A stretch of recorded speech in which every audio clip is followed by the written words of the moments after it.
see shadows crawling, darkness in the streets. Demons wage their battles, hope in retreat. People cry out in pain, trapped in despair, while visions of doom fill the heavy air. Yahusha's light shines through this bleak domain, ready to conquer and end all the pain. The wickedness trembles as justice nears. A new world awaits where love conquers fears. When Yahusha comes, the darkness will fall. A king of peace will answer the call. Welcome back to another episode of Exiled Strangers. Today we have a testimony for y'all. How you doing, nobody? Hey, I'm doing all right, man. I'm excited for this testimony. Yeah, absolutely. Now, at this point, we have already heard the testimony and we know kind of what it's about. And let me tell you guys, it is everything you can imagine is bundled up in this testimony. Everything from what? Fake NASA missions to almost losing loved ones and all kinds of stuff, man. What were your thoughts afterwards? After hearing this testimony, I just thought to myself, well, that makes sense. Like when the Father is drawing someone in, I've heard so many testimonies, it seems that this drawing in starts in their childhood, Absolutely. It's exciting. It is. Yeah. And bring your tissues, because I know there were a few times where I had to wipe my face. I don't know about you, but I definitely had to leave the screen for a second. But yeah. Sure. Also, if you want to sign up for a testimony, if you want to come on here and give your testimony, then hit up the email exiledstrangers@proton.me. exiledstrangers@proton.me. It'll be linked down below in the description or the show notes, whatever platform you're listening to. We are also on YouTube, if you didn't know, and we're also on like almost every podcast platform you can find. Am I missing anything? No, that's pretty solid, brother. That's pretty solid. Cool. Well, without further ado, let's go ahead and get into the testimony. All right, thanks for having me here to share my testimony. I've had quite a few things happen in my life, starting at an early age. Some are a little bizarre, some are hard to believe, but I'm an eyewitness to all of it, as are others. So if I start talking about stuff that you just think is difficult to believe, just remember how powerful Yahuwah is, and nothing is beyond him. So, so I grew up in a small town in Indiana, and I was not in a church-going family. My parents were kind of hippies, so Sunday morning was not a get up and go to church thing for us ever. They were usually pretty out of it on Sunday mornings. But the first time I remember going to church, I was probably about maybe 4 years old. The house we lived in at the time, I wasn't in kindergarten yet, so I'm going to guess 4. But I would get up out and go outside and play, and this blue school bus would come through our neighborhood, and I saw other neighborhood kids getting on it. Not all the kids, but a few. And one day I just went and got on it, and parents didn't know I was leaving. I got on this bus and just left, and it turned out to be like a Sunday school, of a local church. They would drive around and pick up kids. This was back in well, if I was 4, that would have been in 1969. So probably not unheard of for a kid to just get on a bus and disappear for a few hours, unlike today.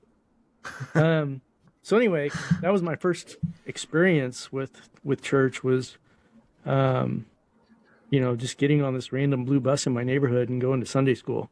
And I did that a number of times. But once I got into, I think it was middle school, I had a really good friend that lived across the street from me, and his dad was a pastor. I started going to church with them. And as a kid, all we did was crafts and heard a few little Bible stories, sang some songs. Middle school, we actually sat in the sermons, and I started to learn a little bit about what was in the Bible. I continued going to that church through high school. And I remember the day that I graduated from high school, was a Sunday, was when our graduation was. And I went to church that morning, and I was just sitting there in this church pew, and the pastor, like my friend, was the same age as me. He was also graduating. So everybody wanted to have church, go home, get ready, go to graduation. I think there was probably about 30 kids from my senior class that went to this church. So a lot of us were there. And I decided that I wasn't going to go out into the world without being a Christian. And so on this day when everybody there just wanted to be done and go on to other things, I walked up there and said I wanted to be baptized. So of course they accommodated that. It wasn't optimal for that specific day, but that was just what I was feeling. That's what I felt led to do. So I got baptized that day, and then graduated from high school a few hours later. And not long after that, I went in the Navy, and I was a reactor operator in the nuclear field and served on submarines for 12 years. And I was a U.S. Navy diver as well. Went to dive school. So it was a pretty cool thing. And throughout all that time, I maintained some ties to Bible study on my own, but I didn't maintain any kind of ties to going to church. I moved a lot. Anyone that's been in the military, you're pretty unstable as far as locations go. Moved around a lot, went all over the world, did some crazy stuff. But I always maintained my belief and my faith.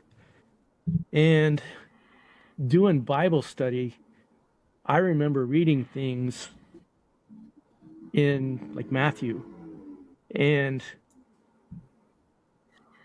I remember thinking, I think we're supposed to do something. I think something's expected of us. It's hard to read that stuff and not think the scriptures are placing an expectation on us to an extent. All the time I spent in church, I was told there's no expectation. You just believe and you're in. And when I would do self-study, I would see things that didn't line up with that. So, as a young adult, when I got out of the Navy, I call it young. I was probably older than you in the green there at the time. But I met my wife and we got married and we had 3 kids and we went to church and we volunteered and we taught Sunday school and we worked in the nursery and I served on church boards and we were just heavily involved in church. And she had the same experience. Like, she never grew up going to church. Her family started going when she was in, I think she said, high school, maybe her freshman year. And as a freshman girl who had never been to church and her parents started making her go, she wasn't really excited about that. But that's her story. I'll let her tell that someday. But yeah. But sure. She had the same type of experience. Can I pause? What's that? I was going to say, can I pause you real quick and jump back to your moment of baptism? Yeah, you can interject anytime. So I Cool. I just have a question about this. Like, and I want to see if there's similarities to my initial baptism. So when you had that moment where you felt called to be baptized, right? You're like, I need this in my life. Throughout that event and afterwards, what was the effect?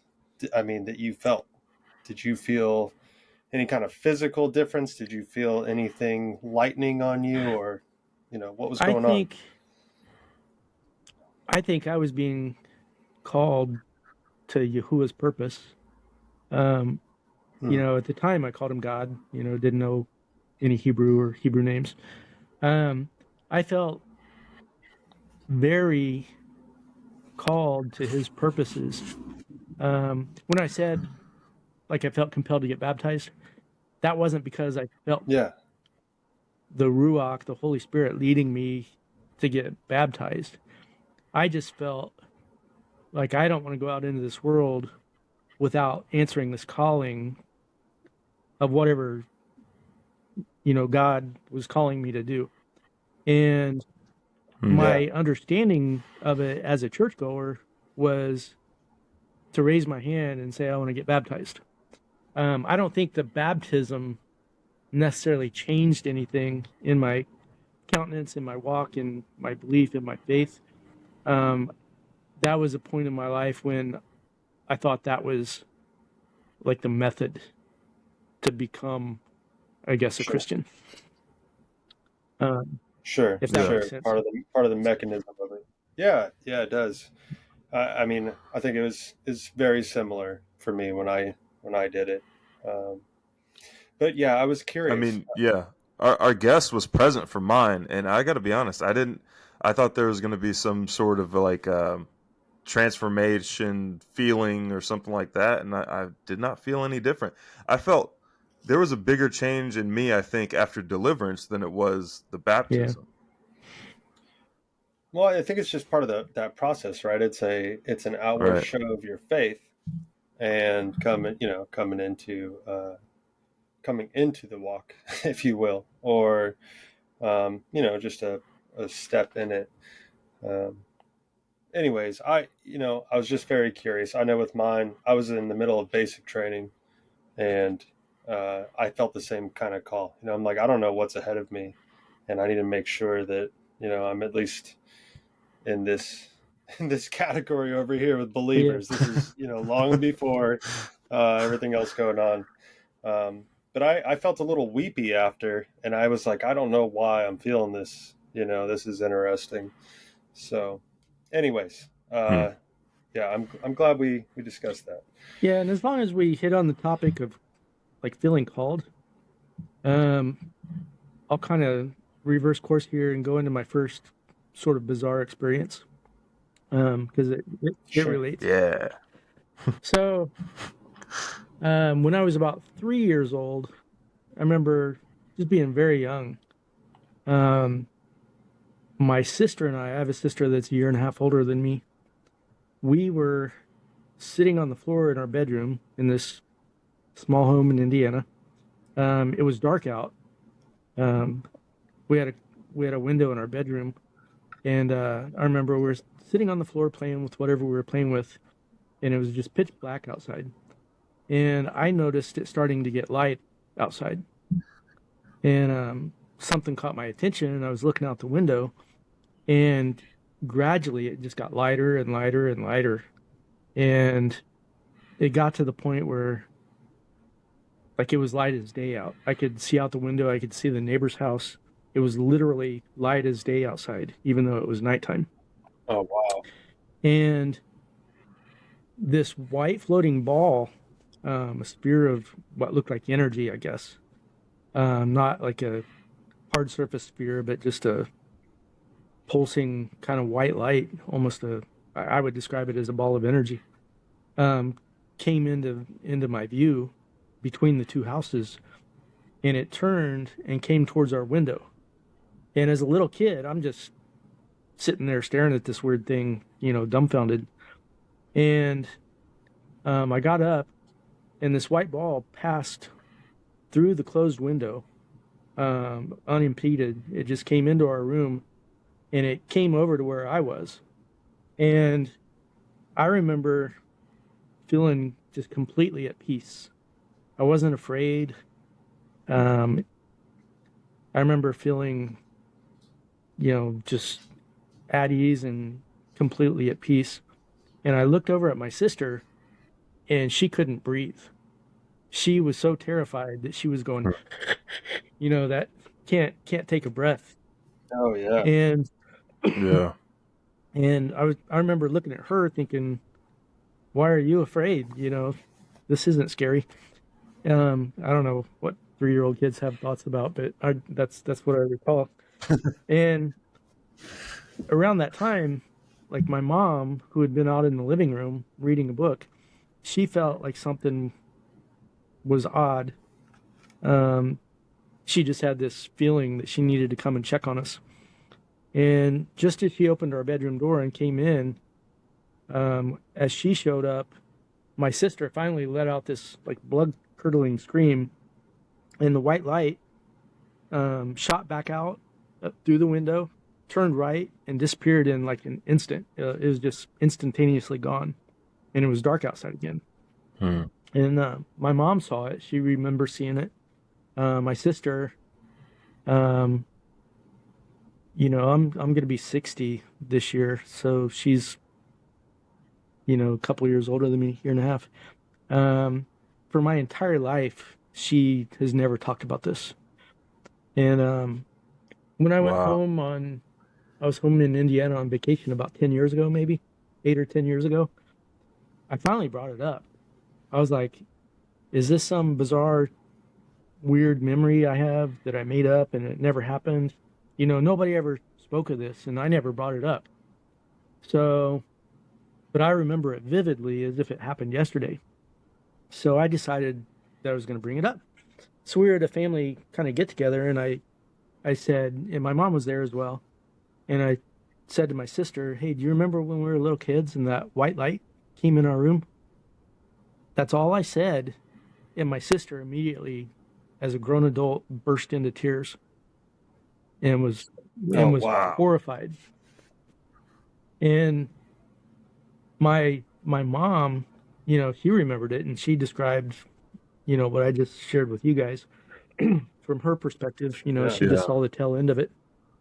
So after many, many years, probably 35 or 40 years, I got confirmation that no, they saw this too. That it wasn't just some weird memory or imagination thing that I had going on. Not only did they remember it and know about it, my sister is still terrified of it. Won't speak of it. Wow. To the point that she just burst into tears and had to leave the room. So she didn't want to talk about it at all. She just started crying, and then that was the end of it there. Yeah, she will not talk about it. Wow. That's so interesting. Two very different experiences with the same event. I'm going to tell you why that probably is. So, so that white light that came into my room and came to me, it came to my vicinity, not my sister's. Like there was no communication. Like for much of my life, I wondered what was the purpose of that, and with the idea of aliens, and like I don't believe in aliens anymore, but through much of my life, just what we're indoctrinated with through media and entertainment, all I could ever attribute it to was some kind of an alien thing, except nothing happened. So I didn't know what that was all about, but I do know that my entire life I had this internal idea of some kind of purpose, of God's purpose, Yahuwah's purpose, for my life. And I don't know if that's what that experience was. Now, my mom and my sister and numerous of my female cousins, I also have a younger sister now, a half sister, all of them are witches. They claim to be witches. Okay. I've got Masons on, both sides of my family. And then all the females in my family, they are witches, not in the sense of, oh, we read the Harry Potter books and we bought this magic wand thing at Target. They're like the last time I was at home visiting, we were walking down the grocery store aisle getting stuff to have a family dinner, and my sister and my mom's best friend were having an open conversation walking down the rows of a grocery store about the circle ritual that they had done the previous week. There had been a full moon. Really? Wow. Yeah, so they're practicing witches. And that's what I'm getting at. They're real. They take this stuff seriously. It is their religion. and they were describing this circle ritual, like in the middle of the night of a full moon, where they go down by the river and sacrifice animals and do weird stuff. But they walk around and speak of this stuff openly. They don't hide it. They don't care if people overhear. So that's wow. That's the difference between me and them. Yeah. They have pursued witchcraft and Satanism for decades, and I've pursued Yahuwah for decades. And I don't know if that has to do with that white light that gave me purpose that I didn't know at the time. I don't know if that was a visit for some kind of protection from what my mom and my sisters do. My family. Wow. I've got a younger half brother as well. This is an odd story. He's 10 years younger than me. And when he was a toddler and, fairly young, he used to have horrific nightmares. He would wake up just screaming and screaming that was trying to get him. And like that was the name of the... That was the name of the entity that was getting him in his dreams. And we didn't know what that was. And my mom would just try and tell him, oh, you're just having a bad dream, go back to sleep, and all this stuff. But it would happen repeatedly over and over and over and over again. And every single time he had that nightmare, my mom would find adult-sized wooden shoes that looked like they were hundreds of years old in his bedroom. Which is completely bizarre. Whoa. So she'd find these wooden carved shoes that looked old and, very old. And she'd be like, I don't know where these came from. And I remember one time she put them in the attic. She'd throw them away. She'd, do different things to get rid of them. But every time he had that nightmare, she would find these wooden shoes in his room, which is bizarre. Wow. I can't even imagine. The first time my child comes up to me and says that the wooden shoes are getting burned. So my mom's always been into like witchcraft and fairies and stories and things like that that pertain to those things. Well, she was somewhere and she found like a book from the 1700s or maybe early 1800s. And it was an old antique leather-bound book of basically fairy tales. But when you read them, they were terrible. They weren't like happy fairy tales you read to kids. They were grim stories of death. Mostly. Yeah. I think it was German originally. But she found this book and bought it, and she just loved stuff like that. But as she was reading it, she came across this story about this war that goes on between the king of the elves, I think it was, named Aubrey in the story, and the king of the trolls, who was named And it had an illustration in the book, and was wearing wooden shoes. Carved wooden shoes, like from like Dutch, type things. Well, the story goes on that the king of the elves, Aubrey, and the king of the trolls, would have this epic battle.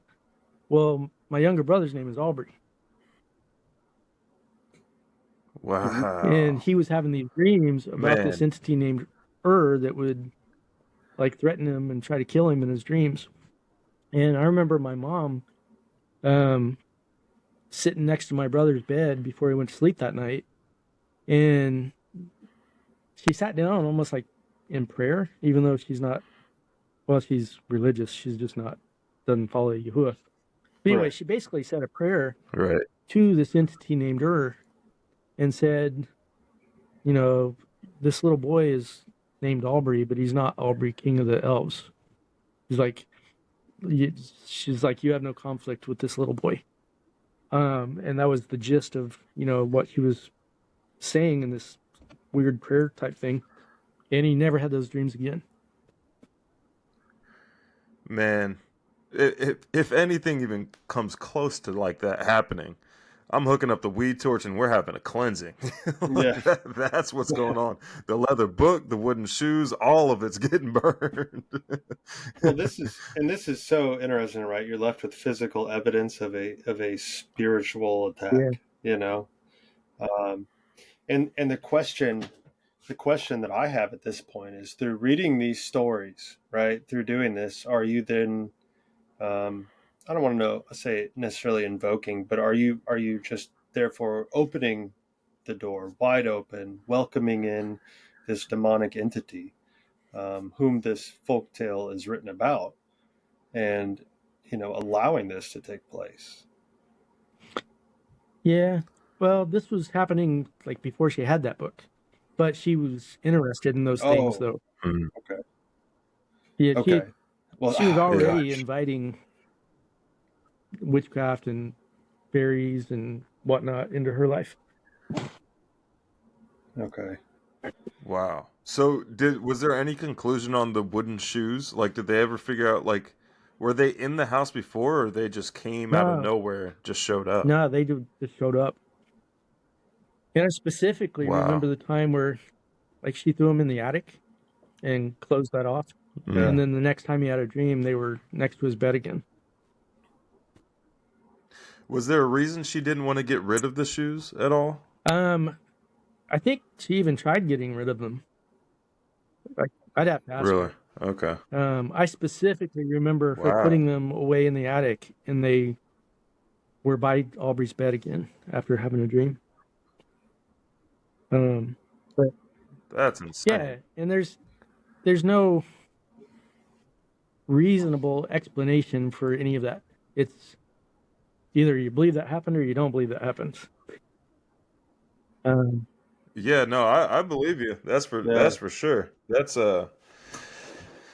man, I can't imagine being in the role of the parent at that moment, and it's like, I know I put these shoes in the attic and they've showed up again. Yeah. And then praying to the entity that's attacking my child. Yeah. And then my brother, he's had a troubled life. His dad, which was my stepdad for a while, he was kind of crazy. He's a high-ranking Mason, and that was generational. His up above him were Masons as well. And my younger brother ended up becoming a Mason as well. But like, I've heard quite a few stories about abuse and spiritual abuse and physical abuse, like down the line through Masonic type things. And I don't know what my brother may or may not have experienced. But from the age of 12 or 13, he was very troubled. Was always getting in trouble, was doing drugs and doing all kinds of things. And he eventually, went into the Army thinking, if I stick around here, I'm just going to end up dead or in jail. Sure. And then he went in the Army and got deployed overseas, and he nearly died in Iraq. He had quite a few of his, best friends just get vaporized 10 feet away from him, fighting on the front lines. So he's experienced a lot of trauma. He was stationed in Germany. He got married to a girl over there that was German, and she died while he was on deployment. So he's experienced that trauma. Wow. And then, like, his compensation for all that trauma was basically to try and drink himself to death. And he spent quite a few years, a couple decades, just literally nearly killing himself. He was in and out of the hospitals with internal organ failure from, hardcore drinking, damage. And they basically said, you're not going to live without a transplant, but they wouldn't put him on the donor list because you have to be sober for 6 months and show that you can remain sober before they'll even consider you for a donor for that. But so we just thought, well, he's probably going to die soon, in his 40s. But it scared him enough that he quit drinking, and he's alive and kicking still. But well, that's awesome. I just know that he's experienced things young like that, surrounding my mom's involvement in witchcraft. His dad's a Mason. I don't know if he experienced any kind of abuse related to that or indoctrination according to that. Like, I've never had conversations with them about that stuff because, they're secretive about it anyway. But yeah. Were you ever approached about joining the Masons or anything like that? No, I wasn't. There is one bizarre thing that happened to me. I did really well academically in school, and I also played sports, and I was involved in leadership. I think it was my junior year.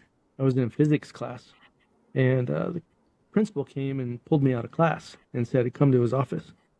And I'm like, dude, I don't get in trouble. What is going on? I've never been in trouble in my entire life. So I'm following him to his office, just racking my brain, trying to figure out what I did, because I literally was not the kind of kid that got in trouble. I did stuff, but I was too smart to get caught. But nothing bad. Like, I never drank or did drugs or anything like that in school. But I was just mischievous. But anyway, I get to his office, and there were 2 Air Force officers in his office, and they sat me down, and they said they were traveling around looking for kids to go to the Air Force Academy. And they gave me this half-hour spiel on the Air Force Academy, and they showed me pictures of Pikes Peak. And it's funny because that's where I ended up living for 30 years. But they basically said, we have hand-selected you to go to the Air Force Academy. You don't have to go through the appointment process or anything like that. All you have to do is say yes, and that's where you're going to go. And wow. And I was not really interested. It's like, in my life, the only people that went in the military were people that were kind of a hot mess. People whose lives were a train wreck were the ones that went in the military. Either or the ones that didn't have another choice, another option. No other options. So, like, I had no exposure to the military other than to know what kids from my town went to the military, and it wasn't good. So my outlook on the military was, that's for losers. I'm never doing that. So these guys basically gave me a free pass to the Air Force Academy, and I told them no thanks. Or I probably told them I'd think about it, but I didn't commit to it. And then not long after that, Navy guys came and gave a presentation to my physics class on the Navy's nuclear power program. And that kind of captured my attention, and I decided I was going to go do that, which I ended up doing. But anyway, with the Air Force thing, I remember telling that story to other military people, and they're like, well, that's not how the academies work. That's not how you get in the academy. And they literally called me a liar. They're like, that doesn't happen. You have to go through the appointment process. You have to get somebody to back you. You have to get approval from your congressman or senator. There's all this process you have to go through to be appointed, get an appointment to the military academy. So when I would explain, that to people that were in the military, they're like, yeah, that didn't happen. But it did happen. But apparently that's not the norm. Well, that's interesting though, right? Like, because I think in a lot of this stuff, a lot of the occultic world intermingles with the military, to my experience, and these one-off events definitely do take place when they see somebody that has something in them, something about them that they want to capture, and bring under the fold. And this just is making me think about your story of when you were 3, this light coming in, pretty much giving you a charge, you know what I mean? Like setting your heart towards Yah. I mean, this is just very interesting how this is unfolding. Yeah. And at the time I had no knowledge of, the military, the Air Force Academy. I was a big fan of the space shuttle program. I never missed a launch on TV. I was a little kid when we supposedly landed on the moon, and I was just fascinated by that.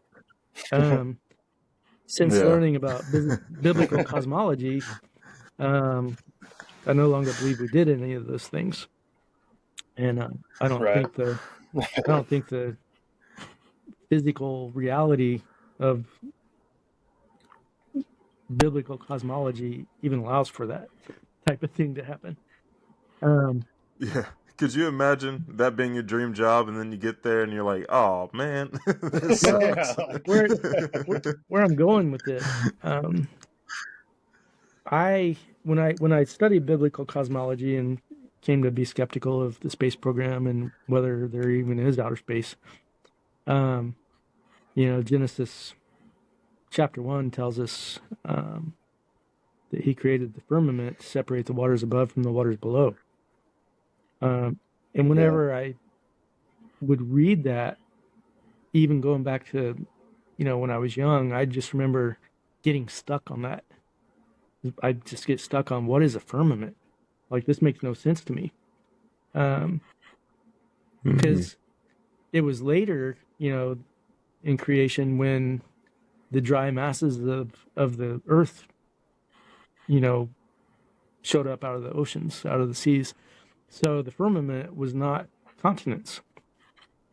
It was clearly something different than dry land.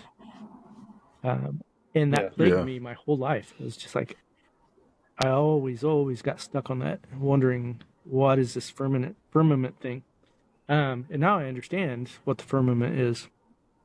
And that it does separate the waters above from the waters below. But in my lifetime, we've seen this, what I consider to be a fake moon landing, multiple fake moon landings. We see the Treaty of Antarctica that's agreed upon by all these nations, and the advent of space programs among those countries that participated in the Treaty of Antarctica. So I have come to the conclusion now, as an adult who has, studied the Bible and studied these things, that the space programs are fake and that we didn't really, that we can't get through the firmament. If you guys haven't studied Operation Fishbowl or Operation Paperclip, Operation Dominic, the U.S. and the Soviet Union used to fire nuclear weapons at the firmament up in the sky trying to break it. Same as the Tower of Babel. Yeah, what does that tell you? You know what I mean? So, but also the lack of forethought and like, okay, what if this does break? What happens? Yeah, there's gonna be a whole lot of water pouring down in here. Well, they even showed that on The Simpsons in the baseball game where he hits. Oh, that's right. Yeah. So anyway, how this ties in with the Air Force thing, I ended up in a place, I don't know, 10 years ago, where I was studying these things.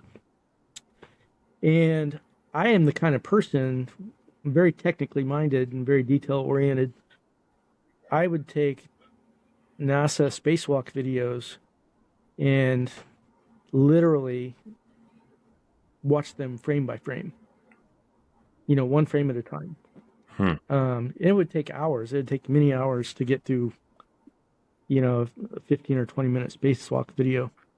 But I would evaluate individual frames for things like an insect or an air bubble, because I've found those type of defects in spacewalk videos where it's clear that they're, and being a Navy diver, I understand how things move underwater. I know how items, tools, materials that you might be using to do work, I understand how they, lanyards, ropes, all that stuff. I know how they move in a current. I know how they move being acted upon by water forces and by gravity. And being a reactor operator in the nuclear power field, I've studied physics extensively and understand the physics of how things move. I would watch these spacewalk videos, and immediately I would recognize that they were filmed underwater by the way their lanyards and their tethers moved and things like that. The way they floated, the way they, changed their orientation if they wanted to turn. All of that was very clear to me that was being done underwater. But anyway, I would nerd out and watch these frame by frame videos looking for defects in their videos, and I would find them. But one time I was watching a spacewalk video of a guy named Matt Vietz, or not Matt Vietz, I'm losing his name right now. I'll have to look that up. But there's an astronaut who supposedly went to the space station and did spacewalks. And I was watching a video of him frame by frame, and I stopped it and I looked at it and I thought, that's me. I'm like, how do they have a picture of me in a spacewalk video? I'm on this tablet. I don't have access to my laptop right now. I can send you the screen capture of that image. And then I saved that image, and I showed it to my wife later, and she just laughed and she's like, "Yeah, you're playing in Photoshop again." I'm like, "No." I'm like, because she knows that I can take my picture and Photoshop it into a spacewalk if I wanted to. I'm good at Photoshop. Sure. I'm like, no, this is. And I ended up having to show her the video. And she's like, "How is there a person that looks exactly like you doing a spacewalk?" And that's when I told her. I recalled the being appointed to the Air Force Academy. My understanding is that all of these astronauts that are involved in these, propaganda films from NASA are basically, the majority of them are Air Force Academy graduates, and they're Masons. Yeah. And that their mission is to perpetuate this lie. So why there's a person involved in that that's like an identical replica of me, like, that's just weird. Is it possible that they took any footage? Because you were a diver as well. Is there any possibility that they could have taken some of the footage that you, or if they even recorded any footage of you being underwater in the dive suits, and then like photoshopped it into like a space atmosphere? Is that possible? No, we never took any underwater footage when I was doing military operations underwater. This was late 80s. Okay. We didn't, like today, you have GoPros, and it's like there's so much technology available to videotape anything that you do. Back then in the late 80s, that was not a thing. And serving on submarines, I was on a special operations boat. We did crazy stuff. So nothing we did ever got filmed. Okay, fair enough. That is But bizarre, though. but that's the only tie-in Man, I can think of for this random selection to go to an Air Force Academy. Um, is it all coincidental? Possibly, but just really bizarre. yeah, In this walk, I've come to learn that coincidences really don't exist. You I know what have I mean? too, but It's usually just 99.9% of the people out yeah, there don't agree with us. well, the ones listening Yeah. do. That's for yeah, sure. yeah. So anyway, um, so I was visited by this white light that um, either gave me some envelope of protection throughout the environment I was raised in, or gave me purpose. I'm not sure. Like I said, there was no verbal communication or any kind of thoughts imparted to me. Um, Sure, sure, but it's Wow. not outside the realms of reality that we see in Scripture for someone to be anointed for a yeah, purpose. You know, um, I do believe in that. I do So too. So Me three. yeah, so back to I guess the journey of my walk. So I ended up. I think I mentioned that. I met my wife and we got married and had 3 kids, and that we were heavily involved in church. But the both of us would see things in Scripture that didn't line up with what we were being taught in churches. And I remember asking questions, and I'd be like, "Oh, it doesn't mean that," blah blah blah, and we'd be like, "Oh, okay." You know, the expert, yeah, the yeah, expert said Mm-hmm. it doesn't mean that, so we'd go on about our lives. Um, Yeah. but she and I both had those anomalies, either together or separately, at various times. But um, but throughout my life, I always felt like this purpose, this that there was this expectation for me to serve a purpose. And I couldn't set that aside. It was just part of me, and not that I would want to set that aside, but I didn't truly fully understand it. And I thought going to church and being a Christian and helping and volunteering and teaching and doing all those things would be, fulfilling that purpose. Um, but that purpose never felt fulfilled. It was just still there. Um, when when our kids, we had 3 boys. Um, when my oldest boy was 15, at this point, our kids were all raised in the church. They um, they knew right from wrong. Um, I have a lot of alcoholics on my side of the family, and I taught my kids growing up that we have a lot of alcoholics in our family, and also on my wife's side. My wife also has Masons and Knights Templar, and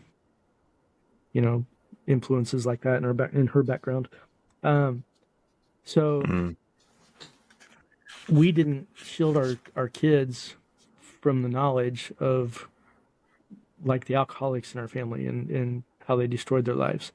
And then on Tracy's side of the family, there was some drug use addiction, um, and we didn't shield them from that either.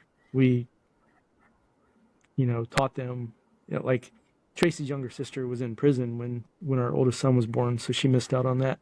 So Mm. our kids grew up having knowledge of like the dangers of alcohol, the dangers of drugs, the after effects of just a wrecked life, um, between just close family members on both sides of our family. So we always made it a point to be very open and honest with our kids about those things, with the hopes that they would never go down those roads. And they were good kids. They were respectful. They treated people well. really just good kids. But my oldest son, when he was about 13, like he started asking questions, like at church, and he's like, I can't follow a God that floods the world and kills women and children. He's like, explain to me why you want me to worship a God that commits genocide. And that's a pretty heavy question. And there were times where I had wondered the same things, but like not knowing the answers didn't deter my faith. My oldest son was saying, if there's not a good explanation for this, I'm out. Yeah. So, and then like going into the promised land, they were told to, destroy these people groups, not just displace them, but to kill them. And my son was, he just couldn't get on board with that. And I didn't know the answers. So I would go to our church leaders and say, well, I would start with the youth pastor and say, hey, Josh is in your class. He's got these questions and I can't answer them. And I would pose the questions there. And he didn't know the answers either. He had no clue. But he's like, I'll look into it and we'll get an answer for you. So, some time would go by and I'd remind them, they'd never have an answer. And I would get frustrated with these church leaders. And then I'd move on from the youth pastor to like the head pastor and ask him those questions. And he'd do the same thing, lip service, and be like, yeah, we'll get you some answers. Well, at the time, I didn't realize they didn't know the answers. I just thought, these guys have degrees. They went to Bible college, seminary, whatever. They're the experts. They study the Bible all the time. I'm like, they're going to have the answers. And I had a 13-year-old who was saying, I'm not doing this crap if you can't answer these questions with something that makes sense. Right. And that's not what I want for my kids, So, so over time, it got to the point where like nobody could answer those questions. And he became like more and more combative about going to church. And we still made him go. But he was doing my job. He was asking hard questions that I never asked, and I felt like I was failing him because I couldn't answer his questions, and I couldn't tell him those are not good questions to ask. I couldn't tell him to not worry about it. So, he kind of started going down this course of not wanting to go to church, and he's still a good kid, but didn't want to be spiritual, didn't want to be a Christian, didn't want to go to church and all this stuff. And then, we get to the point where he's 15, so about 2 years into this, not being able to get these answers. We had all watched like a Redbox movie that night. It was like a Friday night. It was in, I think that was January 31st of 2014 on a Friday night. We watched a Redbox movie as a family, and then we all went to bed. My wife and I owned a cafe, and we were going to get up in the morning and go do what we had to do. Well, about 2 a.m, my phone rang, and I answered it, and it was the Colorado Springs police, and they said, we have your son at the hospital. He suffered a drug overdose, and you need to come to the hospital. And I sat there for a second, and I was like, my kids don't do drugs, and my kids are home with me. We watched a movie, went to bed. Like I said, I'm sorry, but you have the wrong number, and I hope you find the right family. And I hung up. So started to go back to sleep, and a couple minutes later, my phone rang again, and I answered it, and the police said, your son said his name, and he said you're his father and said my name. And he said, we don't have the wrong family. They're like, you need to come to the hospital. And growing up, I never drank in high school. I never did any drugs, never smoked pot, didn't do any of that stuff. I had zero interest in anything like that. And then when I went in the Navy and was in the nuclear power program, there's like zero tolerance. And like I just spent my whole life just never exposed to anything like that. And as a result, I was very naive. I didn't know anything about anything. But I told my wife, I said, you go back to sleep because, we still had a business to run in the morning. I said, you get some sleep. I said, I'll go to the hospital. They'll pump his stomach or do whatever they do, and I'll bring him home, and he's in big trouble. Right? So, so that's where my head was at, was that I got a kid who didn't want to go to church anymore, and now the police are telling me that he's suffered a drug overdose, and I wasn't thinking about his health. I was like, yeah, they pump his stomach, whatever, he'll be fine. But I was thinking about, as a parent, how am I gonna deal with this? How am I gonna correct this behavior? How am I gonna, just how, a lot of that stuff. So anyway, I went to the emergency room and walked in and said who I was, and they're like, "Oh, we're waiting for you." And the nurse that was there, she said, "He's not here in the emergency room. He's in the trauma center." And that was a different wing of the hospital. And the emergency room, like the waiting room, was completely full, overflowing. So I was like, "Oh, they probably are too busy here, and they're overflowing into the trauma center." It was like, it still wasn't clicking to me that something serious might be wrong. I just thought they spilled over to the other wing because of being busy. So she said, "Come with me," and she took me into a hallway that's not accessible by the public. There's like an employees only hallway that goes from the ER to the trauma wing, and we go into this hallway, and there were at least 40 or 50 firefighters, paramedics, police, and they're all talking. And as soon as we came into the hallway, they all stopped talking and just kind of stared at me as we walked down this hallway. And I remember thinking to myself, I don't know what's going on in this city that would require this kind of a first responder presence at the hospital. But I thought, well, not my circus, not my monkeys. I got a kid to deal with. So, they took me into this trauma center room and walked in. There's a team of like 15 people working on my kid. He was covered in blood and lacerations. They were intubating him and putting him on life support. And I'm just standing there thinking, what in the world is going on?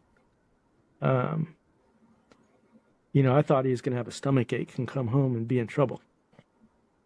So, so they told me to, stay out of the way, and they're cutting his clothes off of him and, just getting him hooked up to all this stuff. And I'm just like, what in the world? So I observed this for several minutes until they kind of got him stabilized on life support. And then they all left to go work on somebody else in a different trauma room. So, I went over to like his gurney and held his hand and talked to him, and he was unresponsive. And I was just like, oh my gosh, what in the world? And raising 3 boys, we had eye injuries, we had stitches, we had broken bones. You go to the hospital and they're like, okay, so here's what's going on. Here's what we're going to do. They're going to be fine. We'll put a splint on it. We're going to give them stitches. We're going to, it was just always instant communication. It was always instantly, okay, here's what's up. It's going to be fine. Here's what we're going to do. So I'm standing there. Yeah. And this trauma center nurse, who was the only one left in the room with me and my son, I expected her to just start saying, okay, here's what's going on. I expected her to explain his condition and what's going on, that he's going to be all right. And but she wasn't talking. So I tried a couple of times. I tried to make eye contact with her, and when I tried to look her in the eye, she would look away from me, and I was like, "Oh, that's not good." I was like, "She won't even look at me, let alone like talk to me." So as she was going by, I grabbed her by the arm and I said, "Hey," like she was checking on his life support and checking stuff, and I grabbed her and stopped her and I said, "Is this life threatening?" And I thought by initiating conversation that's when she would start telling me, "Okay, here's what's going on. Here's what we found. Here's what's, you know, and here's what we're gonna do, and he's gonna be fine." That's what I expected to come out of her mouth, was a flow of information, and all she said was yes, and then she went back to what she was doing and wouldn't talk to me anymore. And I was just like, "Oh my gosh!" I was like, "This is not good." So I had to call Tracy and wake her up, and it's still the hardest conversation I've ever had in my life. I had to tell my wife that, our oldest son may not make it, that she needs to come to the hospital and possibly, say her goodbyes. So, wow, that's a rough conversation to have. I imagine. Yeah. Oh my gosh. So I conveyed that, and I just continued to hold his hand and pray for him, and they some people came into his room and they said we have to go run some tests. They were going to do like CAT scan and whatnot. So they rolled his gurney and his life support machines out with him, and I was standing there by myself, and a paramedic came walking over to me, and he was probably, I don't know, if I had to guess, he was probably 45, 50 years old at the time. And he said he had been a paramedic his whole life. And he explained to me that he was the first one to show up, and that there was the way all this came to be was Josh was a sophomore in high school, and he had met this girl, and he had been talking about this girl for a couple weeks that he liked at school. We had never met her, but it was kind of what he considered to be his first ever girlfriend. And we didn't know anything about her, other than that he liked this girl at school. Well, it turned out that she was kind of into recreational drugs a little bit, and she talked him into sneaking out of our house at night and going to a party in our neighborhood. So there was this 20-year-old kid in our neighborhood who was kind of like a wannabe drug dealer. And I'm not familiar with this, but apparently there's something called the dark web. It's like the internet, but unregulated. Well, he went on there and bought what was supposed to be a drug called ecstasy, which is like a rave drug. It's supposed to give people like a euphoric sense, music raves, stuff like that. So that's what this guy thought he was buying. And the police explained this to me. I didn't know anything about drugs when all this happened. The police explained to me that there are people in China, not in a laboratory, don't follow any kind of chemistry protocols. They just go out in their garage and they make fake drugs. They make little pink and blue and purple pills that look like ecstasy, but instead of being ecstasy, they got like brake fluid and bleach and, chemicals in them. And they create these replica drugs that aren't really replicas. They're just like poison. They're just death that looks like ecstasy. And then they sell them on the dark webs. So this wannabe drug dealer bought a packet of this stuff that was supposed to be ecstasy, and it turned out to be, and the doctors ended up explaining it to me, that they don't even know how to treat kids that ingest this stuff, because they don't even know what's in it. So that was the thing that was going on. Maybe, I don't know if it's still going on, but in 2014, it was kind of like the prime time for that, is what I ended up learning. So is that the reason there were so many first responders in that hallway? yeah, Was because there was like a yeah, breakout of that? yeah. So this Okay. 20-year-old kid in our neighborhood invited a bunch of 14 and 15, 16-year-old kids to his house one night and gave them all. His goal was to give them free drugs to turn them into customers. Is how all this played out, but obviously it wasn't really ecstasy, and the paramedic that came and talked to me that said he was a first responder, he said that when he got there, my son was covered in lacerations and bleeding. That's why he was so bloody, from violent seizures. I thought somebody beat him up. Wow. But whatever this drug was, it caused him to go into really violent seizures, and like he had lacerations on his forehead, and he bit his tongue, and there was just blood everywhere from that. But the paramedic told me that he wasn't just like, he didn't have like blue fingernails or blue lips. He said he wasn't breathing. He said he was blue from head to toe, and that he had not been breathing for probably 20 minutes by the time he arrived. Oh my gosh. Wow. And anybody that's ever taken a health class, you get 6 or 8 minutes, like drowning victims. 6 to 8 minutes is about the max you can go when you can revive somebody without damage to the brain, without cognitive effects. So as soon as he told me that Josh had gone 20 minutes or so without breathing, like I knew without further discussion that he was done, So, so this paramedic said, we don't make decisions like that in the field. He said, I treated him. He said, I cleared his airway, and they intubated him and did CPR and got him to the hospital. And at the hospital, which I walked in on, they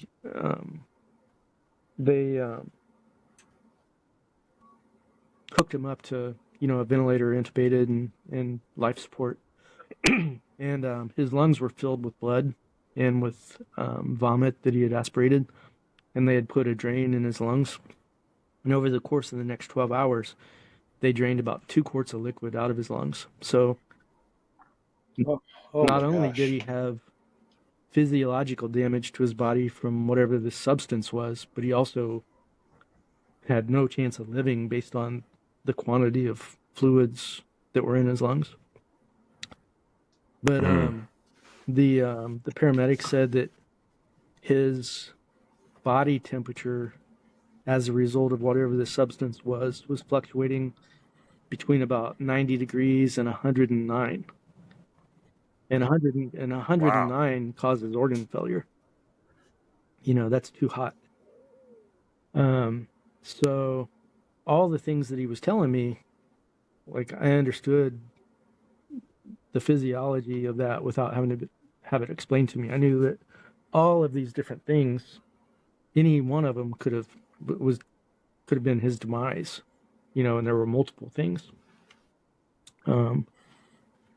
So this paramedic, he just stood there with tears running down his face, and he said, "I'm going to pray for you and your wife." Like, he never said he was going to pray for my son, because he knew that he wasn't going to make it. Yeah. So that was just horrible, and not long after I stopped talking to him and he left, my wife showed up, and our son was still having tests done, and I was having to try and explain this stuff to her, and that he was not going to make it. Really rough moment in life. But I can't even imagine. I can't even imagine. That was hard. So not long after Tracy got there, they brought our son back to the trauma center room from having the testing done. And they didn't tell us any of the results. And I didn't ask because I sort of already knew. But my wife and I, we were holding his hands and talking to him and praying for him. And we didn't know what else to do. I mean, what else can you do? So we were doing that. And not long after that, a guy in a black suit shows up. It's about 3 a.m. And he comes in and handed me a business card. And he said, I'm the lead homicide investigator for Colorado Springs. He said, I know this is a hard time for you, but he said, I need you to not touch your son's body. He said, I'm declaring your son's body a crime scene. So homicide detectives showed up to investigate his death. Like, they don't show up at 3 a.m. in case somebody might die. Right. So the CAT scans and whatever tests they did showed no brain activity. You know, his internal organs were not functioning because of the chemical substances and the temperatures that his body attained. And they conveyed that to the police. So homicide detectives showed up because they had this 20-year-old kid in custody, along with other teenagers that were also in the hospital being treated.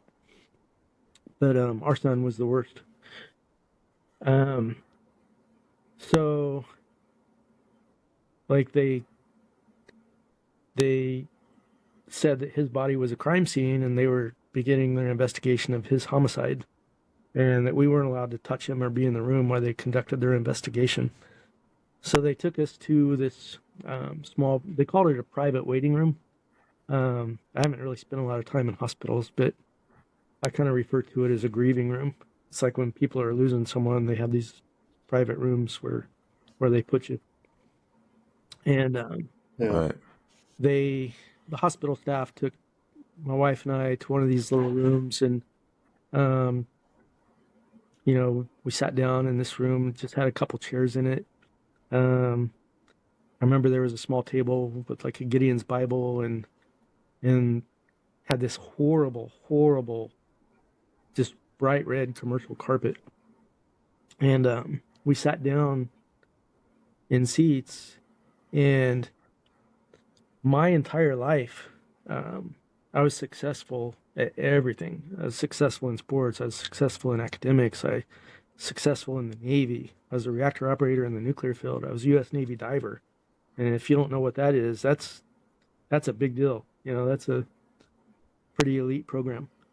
You know, after my Navy days, I was a project manager in the semiconductor industry, and I built multi-billion dollar projects. Successful at everything. No matter what happened in my life, I was always like the calm one. I was always the one that knew exactly what to do. And it didn't even have to be something I was trained in. You know, I could be in a situation where I had no training and things could go to crap, and I knew what to do. And then I would do something successful. That was just the story of my life. But I remember sitting in a chair next to my wife with a dead son in the room down the hall and thinking, this is the first time ever in my life where I don't know how to be successful. I don't know what to do. I don't know how to fix this. I don't know how to help my wife do this. And I realized in that moment of like just being stripped of all of my confidence, being stripped of all of my success, being stripped of all of my, like, everything about my character was stripped away, and nothing was left but just humility.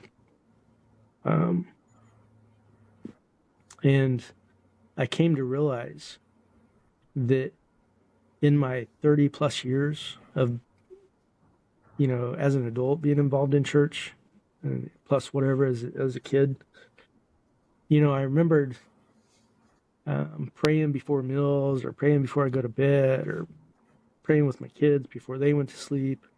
There was, I taught Bible studies, and I would pray at those. Like, prayer was a thing, but for whatever reason, sitting in this room in this tragedy, it occurred to me that throughout all those decades, not once had I ever just gotten on my knees before, like, my Creator. And when you're in church, everything's Jesus this, Jesus that. Everything's about Jesus. Nothing's about God the Father. Very little is about God the Father. Right. And Yeah. for whatever reason, sitting in the midst of this tragedy and not knowing what to do, I was like, I got to get on the floor before my Creator, not before His Son. In John, we're told that Yahusha is the way, the truth, and the life. And, pastors will teach on that verse, but they stop at that point. They don't continue and read the rest of the verse. And the rest of the verse says, and no one comes to the Father except through me. So I spent decades being taught that you come to Jesus and stay there. Well, that's not what our Messiah teaches. He says, come to me and continue on to the Father. Right. Yeah. Big difference. And with no scriptural knowledge and with nothing to go on, I just, in my heart, in that moment of humility, I knew that it's not okay to come to Jesus and stop. And I got on the floor with that horrible red carpet with black little specks in it, and I just laid on my face. And I told, didn't know the name Yahuwah at the time. I said, God, I said, you're the creator of all that there is. You're the author of life and death. I was like, I am nothing but the dirt of this earth that you breathe life into. And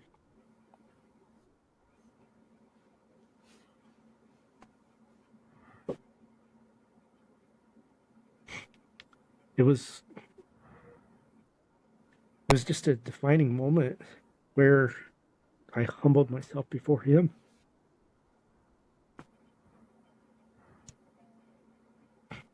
And I'd never done that.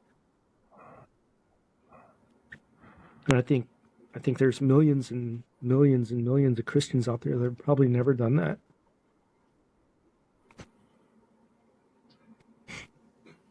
But I think it's safe to say everybody here is fighting the same tears. Yeah, so don't feel bad. Take a second, man. I think we're all fighting it. Nobody, how are you doing over there? Yep. I mean, brother, this is such a heavy testimony up to this point, and it's such a beautiful story right now of what you're depicting with the Father. Yeah. Love you, brother. I love you. Thanks. Yeah, love you, Love man. you guys too.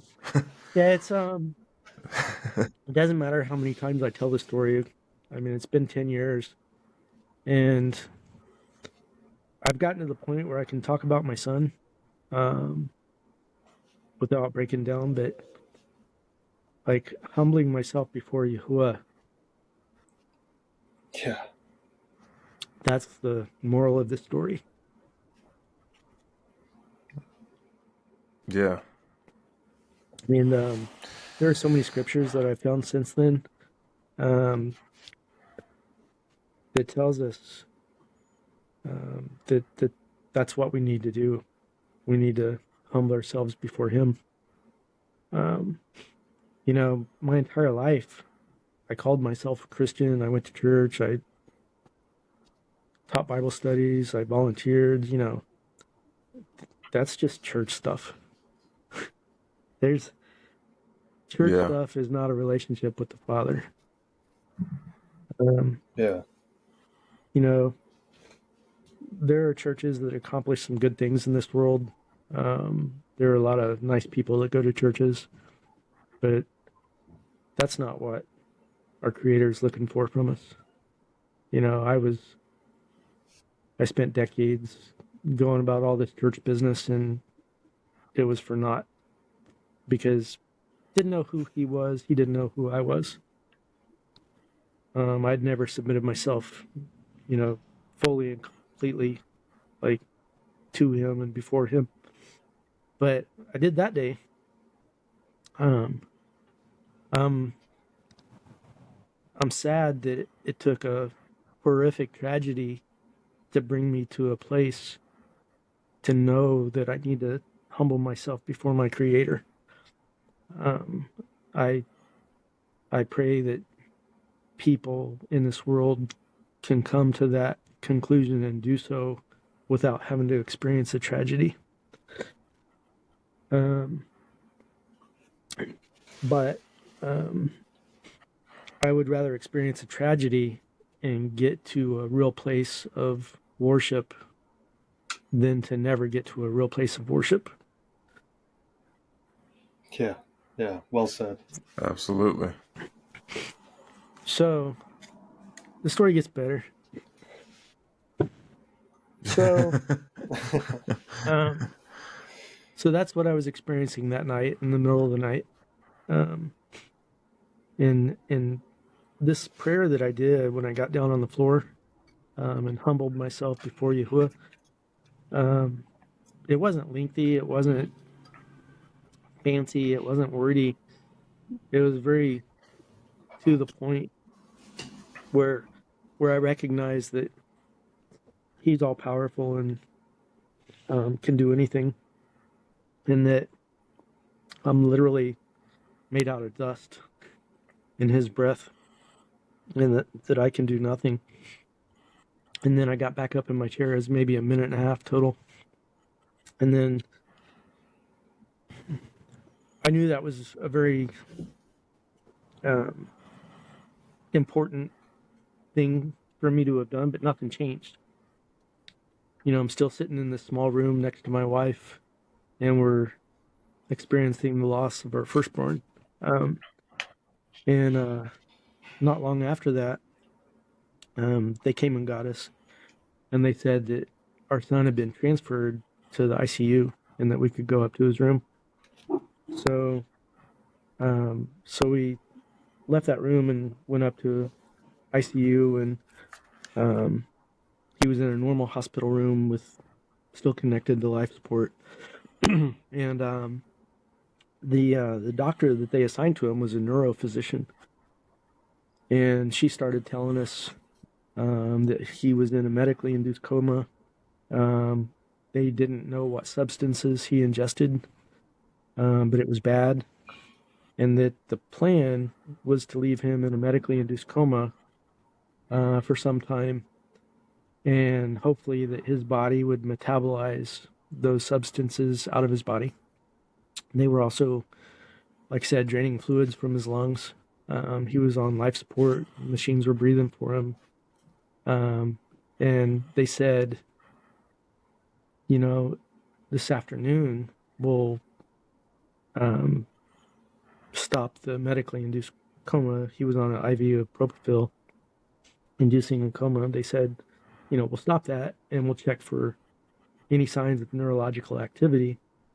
And they were honest, and they said, we don't expect any. But they said we have to go through this process once or twice, and then, you'll have a decision to make, meaning, pull the plug. Sure.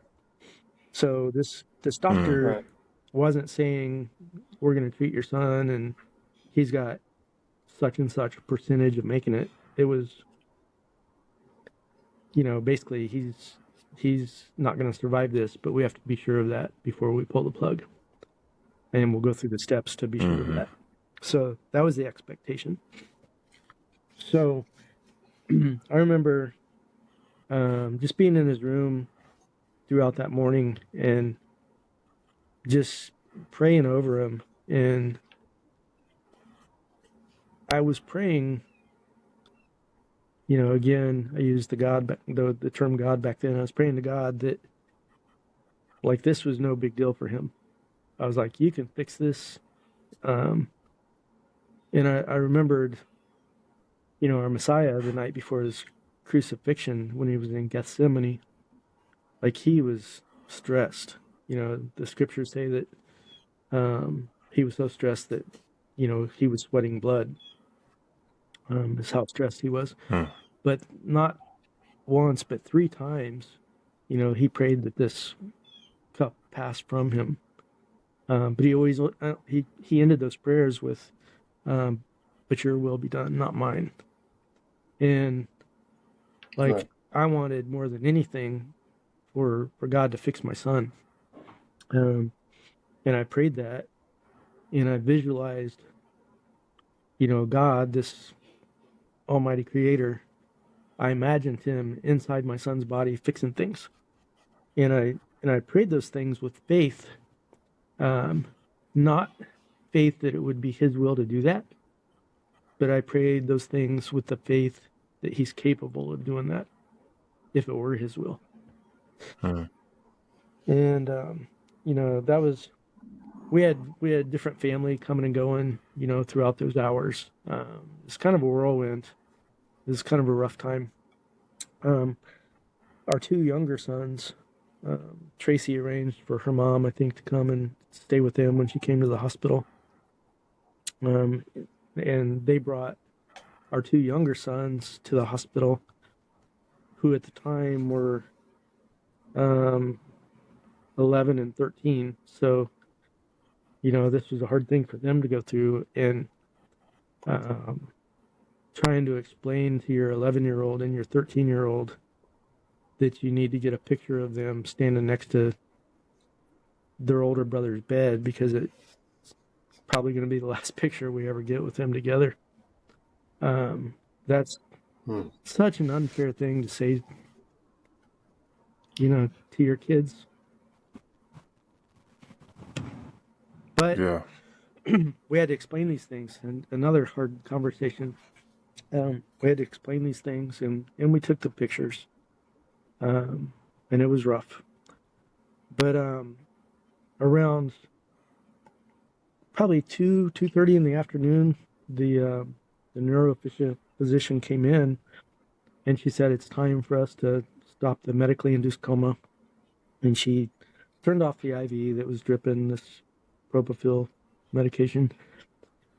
And she said it'll take 45 minutes to an hour for that to get out of his system before we can, check for any kind of neurological activity.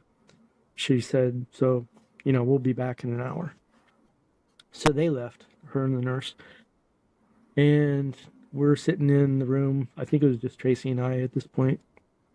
I can't remember if any visitors were still there. And we're thinking in an hour they would come back and check his vitals and check, pupil reactions and various things, neurological tests. And within like 15 minutes, our son sat up in the bed, and he was intubated, so he couldn't speak, but his eyes were open. And we hit the emergency call button. And I remember the doctor and the nurse came into the room, and the expressions on their face were, "Your son is dead. Why are you bothering us? We've got important things to do." That was the demeanor of kind of the look on their face. But then they saw that Josh was sitting up and his eyes were open.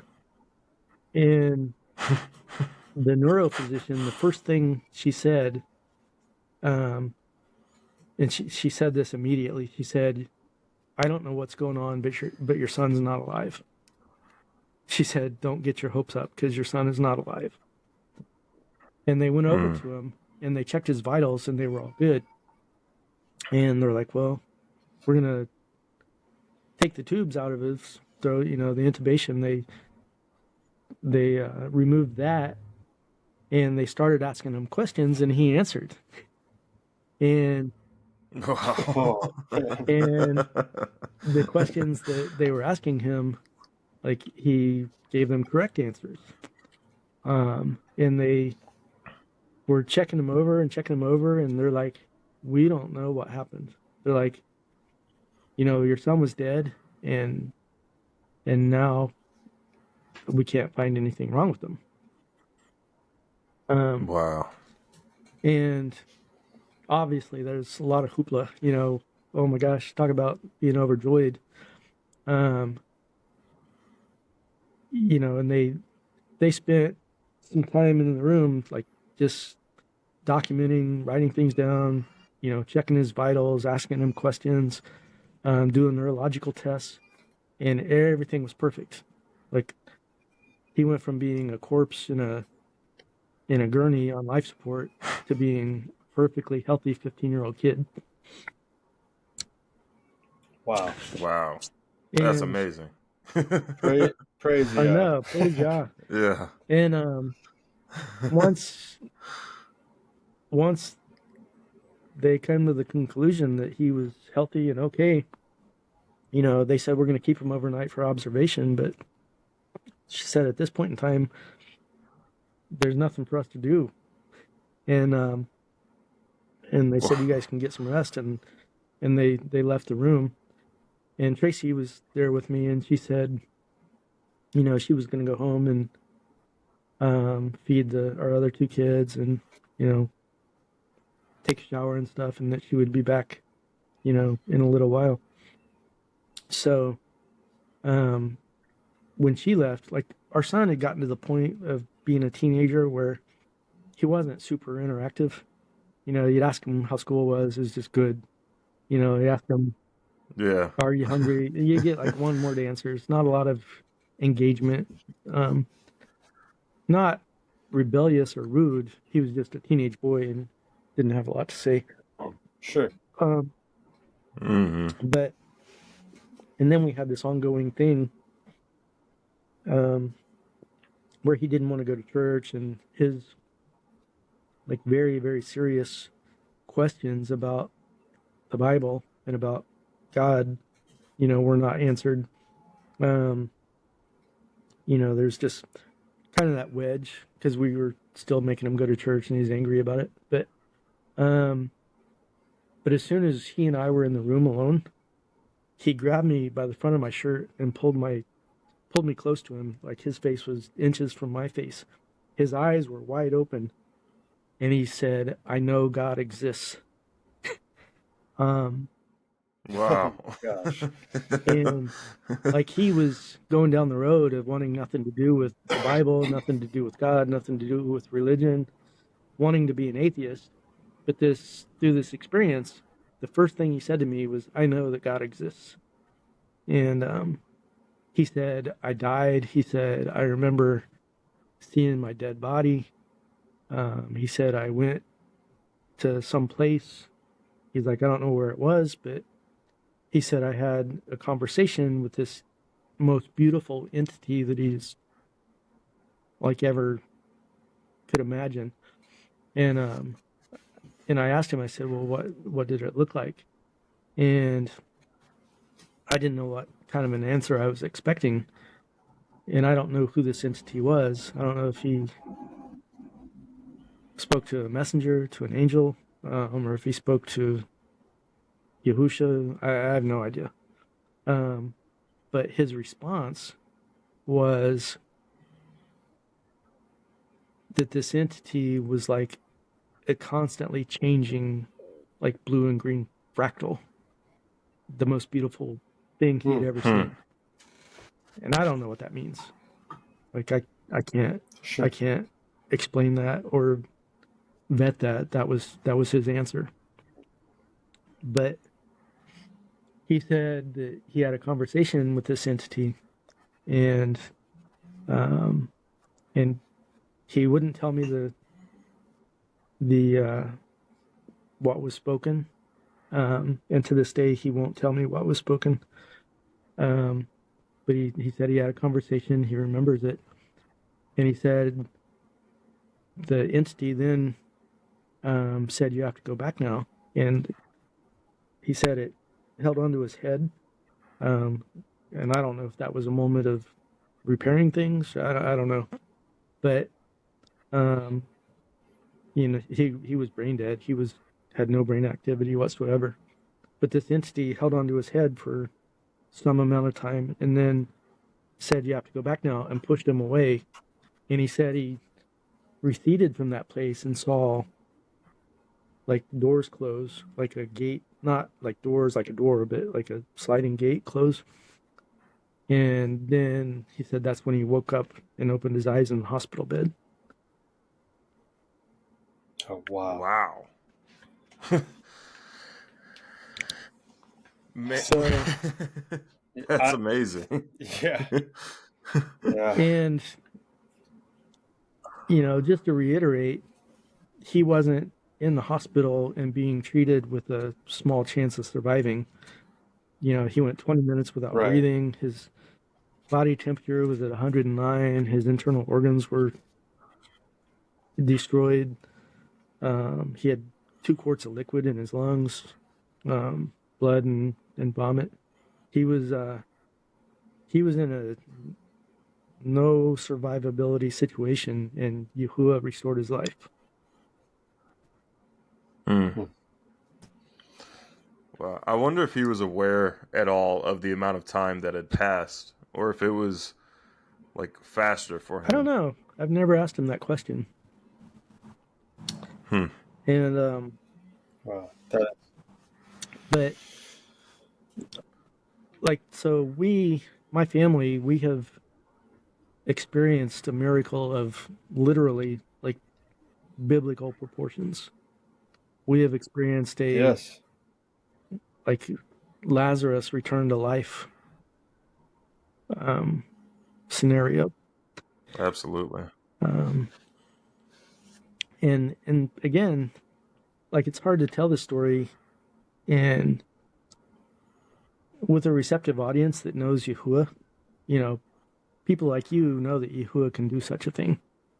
In general life, when I tell this story, you immediately see like the doubt cross, people's faces, and they don't want to talk to you anymore because they just come to the conclusion that like you're a liar or this didn't really happen and you're just telling the story for whatever reason. I don't know, but we experienced it, we lived it, we witnessed it. Many people witnessed it. When Tracy was pregnant with him, he was our first child. We did this birthing class, and there was another couple that we became friends with that were pregnant at the same time as us from that class. Well, she gave birth to her daughter the day before Josh was born, like in the same hospital. And it was the same hospital where all this was happening. Well, her name is Laura, and she ended up being an emergency room nurse. And like our son had been brought to the hospital in the middle of the night. They ran their tests, found out that he wasn't going to survive or hadn't survived, even though he was on life support. There was still a police presence in the hospital, homicide detectives. So she came to work that morning at 7:00 in the morning, and her pre-shift brief, they explained to her that there was a 15-year-old boy that had suffered a drug overdose and died. That was, and other, teenagers, they had several other patients that were in the hospital, not nearly as severe as Josh. And they all ended up being fine. But the pre-shift brief that she received was that this 15-year-old kid was dead, deceased. And when she found out that it was us, she came up to our room and was just crying. she's like, this isn't like a fluke. Mm. She's like, he didn't get medically treated and survive. She's like, he was dead, and everybody knew he was dead. Oh my gosh. It's so incredible, and what an amazing testimony for the power of our Father, you know. And what you're describing too, so many people not believing this testimony, I think that it's this cognitive dissonance that we all have. We're all taught that miracles don't happen in these days. You know, they're not spoken about, but look, like he's moving mightily to those who have faith that he can do so. You know, I mean, that's incredible. Yeah. I'm going to get off screen just for a second so I can wipe my face of all the fluids that are leaking now. Combination of tears and sweat. I'm still here. I'm still listening. I just got to get off. I got to take my mask off for a second. Yeah. So having experienced this, my wife and I made a decision, and we agreed upon it, and we said,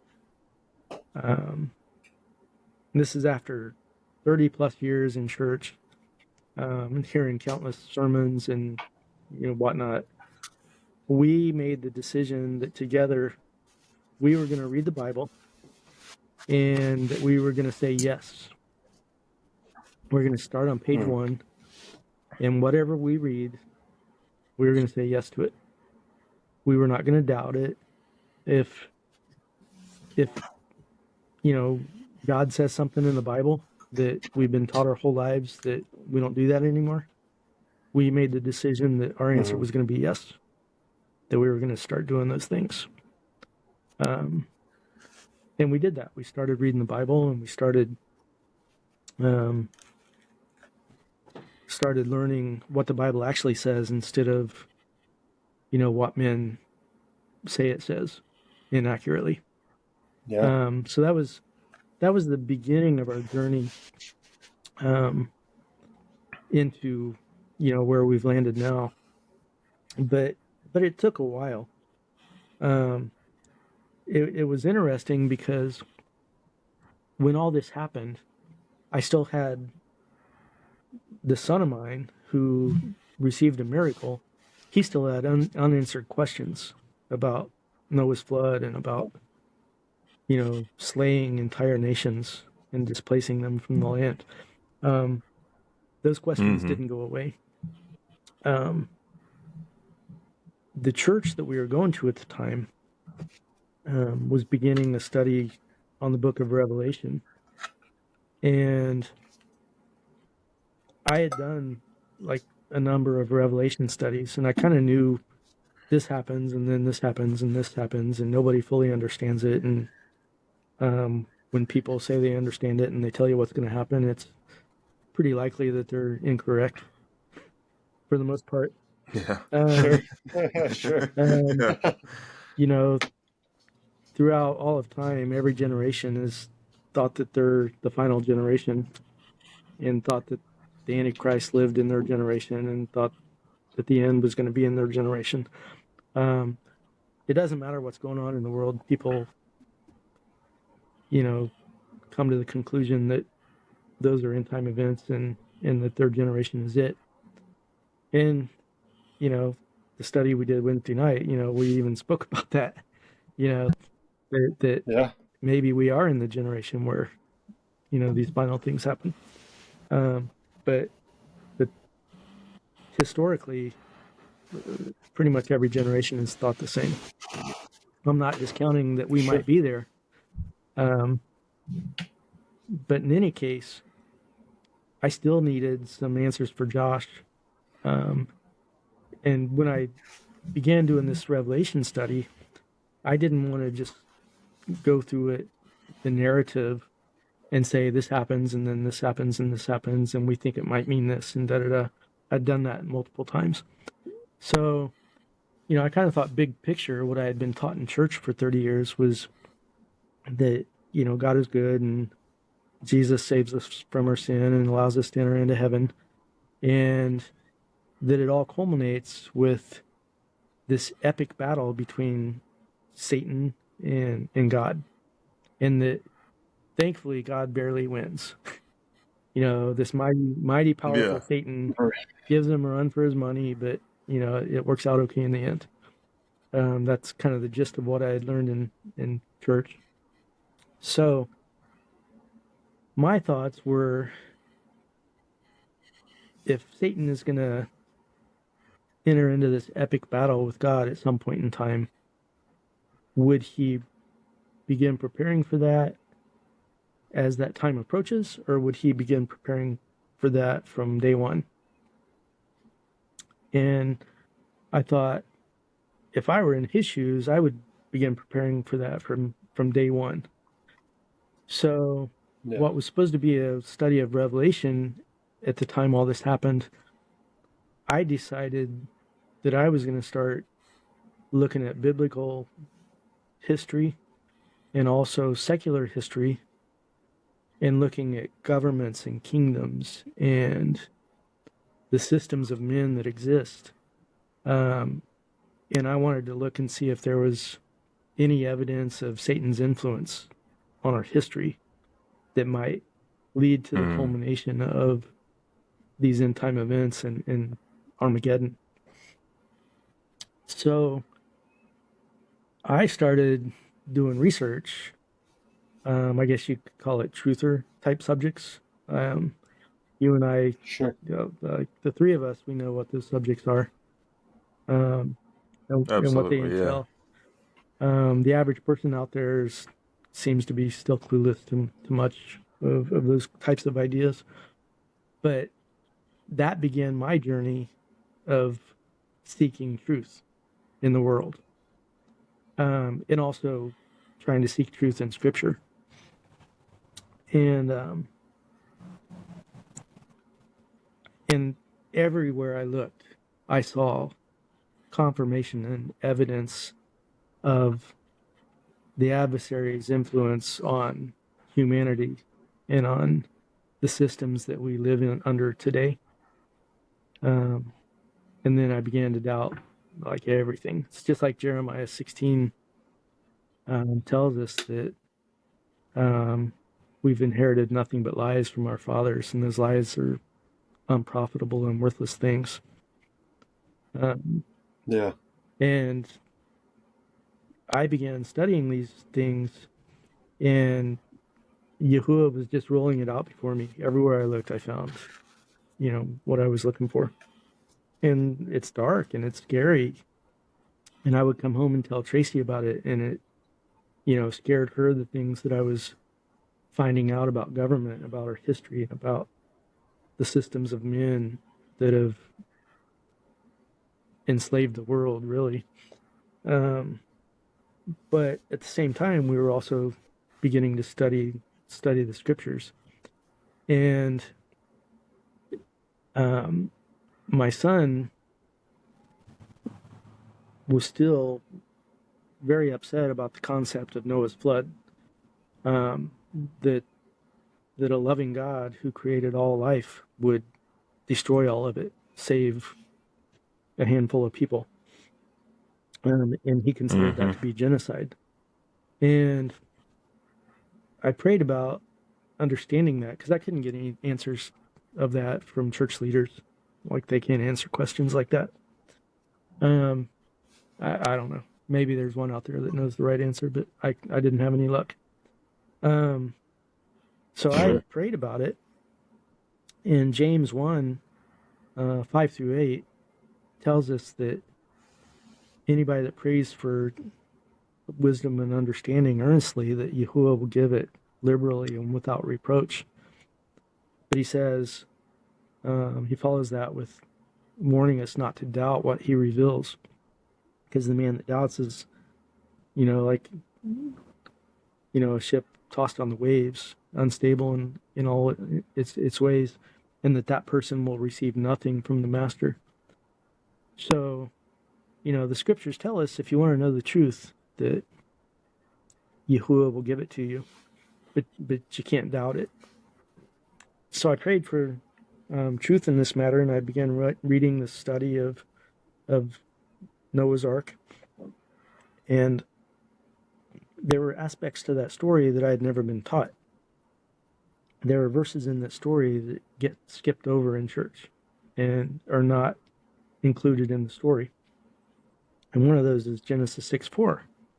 It says, the sons of Elohim saw the daughters of men, and they were good, and they took wives for themselves that bore them children, or bore them offspring.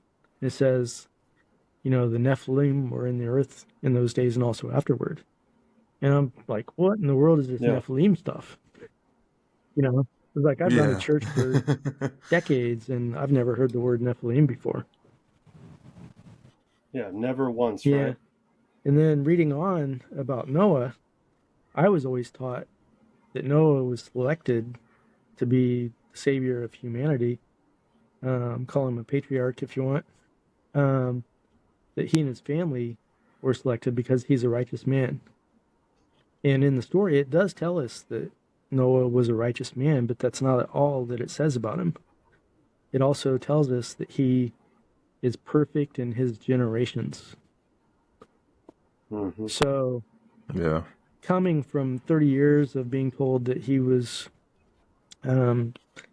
saved from this flood because he was a righteous man, perfect in his generation, I could maybe get, but perfect in his generations caught my attention, plural. So if he was a righteous man and was perfect in his behavior as a righteous man, then maybe that's why he got selected, except Scripture tells us that no man has ever lived without sin save one, which is our Messiah. So I knew that describing Noah as perfect in his behavior is not what that was talking about. Yes, he was a righteous man. He knew Yahuwah and obeyed to the best of his ability, but just as Scripture says, no one's ever done that perfectly except for our Messiah. So I had to figure out what perfect in his generations meant.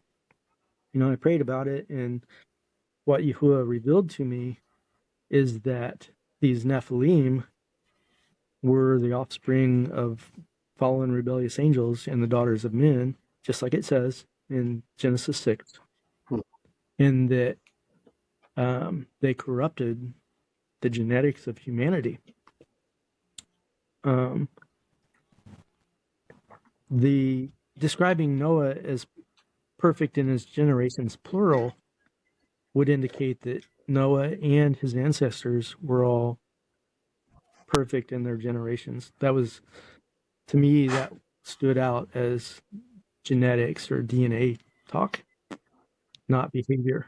Yeah, he was human. So I came to understand this in one reading of Scripture after praying about it. I didn't take notes and do research and come to conclusions and use my imagination to fill the empty spots. Like, none of that happened. I prayed for understanding, and I read the story, and that's the understanding I was given. And it was weird. Yeah. It's like, okay, so I'm reading a story, and I'm coming away with an understanding that I've never heard of in 30 years, that I've never seen a Christian book that ever mentions it. I've never heard of a Christian church ever speaking of it. And I've just thought, am I out in left field? Am I just making stuff up? But I had learned of that promise in James and the warning that goes along with it to not doubt what Yahuwah reveals when you're earnestly seeking truth. So I didn't want to doubt what he was revealing, but I also didn't want to run the risk of being a lunatic. So the answer that I came to understand made sense of Noah's Ark, and it was a solution for a problem, as opposed to being a character flaw of our Creator. And And the story Absolutely. says he was grieved in his heart, that all this happened. He wasn't just a sadistic, cruel, spiting all of humanity, save for this small group of people. And that was the information that I needed to bring to my son, so that he could understand that story instead of calling into question the character of this God, this creator. But over a couple weeks of time, I wasn't willing to reject this understanding because of the warning in James. But I also, it was so bizarre and something I had never heard of before, and I had never heard of anyone else speak of it, that it was concerning to me to be a man on an island with an understanding that nobody else has, and has never had, to my knowledge. Like, since then, I've learned that other people have that understanding, but at the time I was alone. Right. So I prayed about it, and I was like, I don't want to doubt, the understanding that you're giving me, if this is coming from you. But I'm like, can you confirm it for me? It's kind of like Gideon. This Gideon's story. Yeah. He wasn't faithless, but he asked for a little help. Yeah. So I did. I wanted to believe it, but I wanted to confirm it if Yahuwah was willing to do so. And that night, this was in, like that night when I prayed for some kind of confirmation.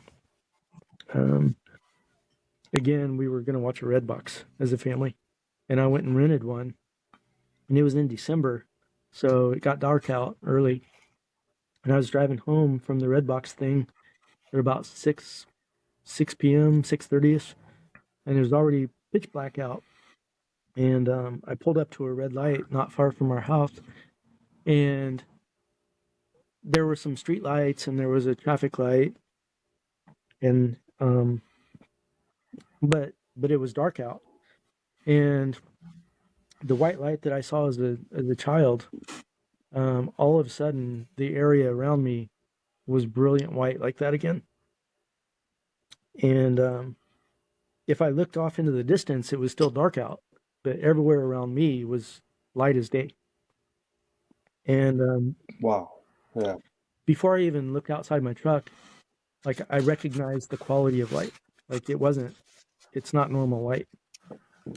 So I kind of already knew what I was going to see when I looked out the window, but I rolled down the window of my truck and stuck my head out, and up in the sky above my truck, maybe 100 feet, was a ball of white light. So for the second time in my life, this ball of white light was in my vicinity, near me, in my presence. I was in the presence of it. And like I said, before I even looked out, I knew what it was. So, but I did look out, and I saw it, and I looked at it for, I don't know, 5 or 10 seconds, and it, again, no communication, nothing transpired. But then it shot from where I was across Colorado Springs, across the city, and was hovering above Pikes Peak. And it went from my location to above Pikes Peak instantaneously. It wasn't it didn't travel there quickly. It was above me, and then it was over there. And the light turned green, and I drove home, which was only a few blocks away. And I got home and I ran inside and told my wife and kids that I'd seen this white light, and they came outside and we saw it. It was still over Pikes Peak, and we stood out in the front yard and was looking at it. And I grabbed a camera and came out and took some photographs. And I've done a lot of photography in my life. I've shot weddings. I've been a professional photographer before. And I understand how to expose a bright light in a dark background. So I used manual settings and took some photos. And it was cold out, so we were out there for a few minutes, and then we went back inside. And then we went back outside to look again, and the light had moved further south on the horizon. And then, it disappeared. But we went inside, and I downloaded the pictures onto my laptop and looked at the photos, and I didn't know what I really expected to see. Maybe something metallic. Sure. Again, the aliens, UFO influence that we had in our culture. But the photo was like a organic kind of disc. Man, I didn't know really how to explain it, other than that it looked like this organic looking circular like disc. And I'm like, well, that's definitely not what I was expecting. But I ended up making a post on Facebook, and I shared the photos and the story of what I had observed, and people started commenting on it, because I posted it on a local media station's Facebook page, and other people in Colorado Springs were saying, yeah, we saw that light too. It was over the city center, and then it shot across and was above Pikes Peak, and people had witnessed the exact same thing.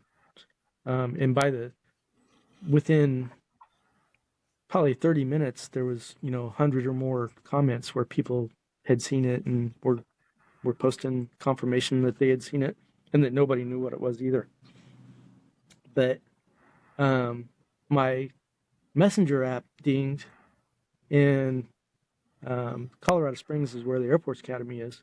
So I go to my messages, and it was a message request from somebody that I was not friends with. And I opened it up, and somebody said, I'm an officer at the Air Force Academy. They said, delete your post and don't share those pictures again. And that's pretty straightforward. I know. And he said, they will hurt you. You need to take this down and don't share it again. Don't speak of this. And that was kind of bizarre. But having experienced, what I had experienced with Yahuwah, I don't really fear men anymore. I have no fear of government. I have no fear of men. So I didn't remove it. I was like, screw that. I'm like, this is really interesting. And I want to see I want to see if other people have similar experiences. I already had confirmation that other people saw it. I was hoping to run across somebody in the public that had maybe had a similar experience. And obviously I remembered the time when I was young. But anyway, it got to be late, and we went to bed, and the next morning I got up and wanted to check and see if more people had commented. And I went and looked, and the posts were gone. They no longer existed. Somebody else removed them. Wow. Go figure. It checks out. Yeah, it's so interesting too. This is another run-in with the Air Force Academy. Another Air Force tie, which is, I think this time is just coincidental. But because of where I live, I don't know. But sure. But in any case, I was warned to not share that and not speak of it. But that very day, I had asked Yahuwah to confirm what I was understanding in Genesis, and I didn't get any kind of like there's a lot of time in my life, I feel led by the Spirit, but I know people that say, God said this, the Father said this, and that they hear words. I've never experienced that. I don't know. Yeah, same. I've never heard an audible voice before. And a lot of people claim they do, and I don't want to having experienced what I have experienced, I don't want to shed doubt on what other people might experience. Sure. But I felt like, this was the confirmation that I had asked for. He gave me a similar experience to what I had experienced when I was young, when I was, 3.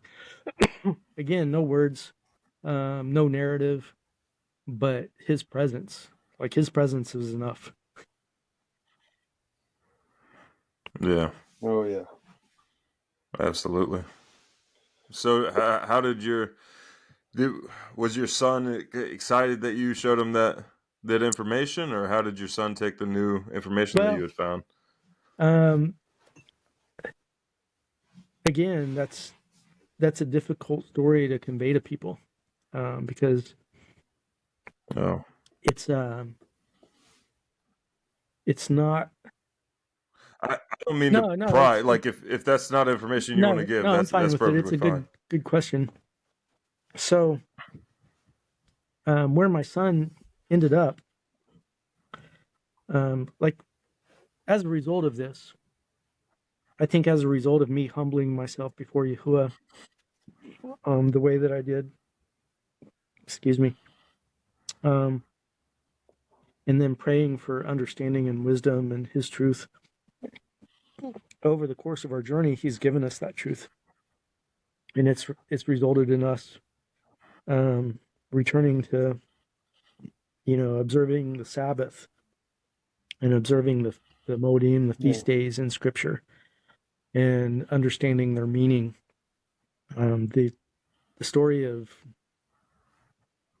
salvation is written in the Moedim. It's amazing. We began eating clean. We began wearing tzitzits. My wife and I both experienced success in defeating sin that we never defeated as a Christian. We all have our quirks and our character flaws. For me, it was being kind of a little klepto.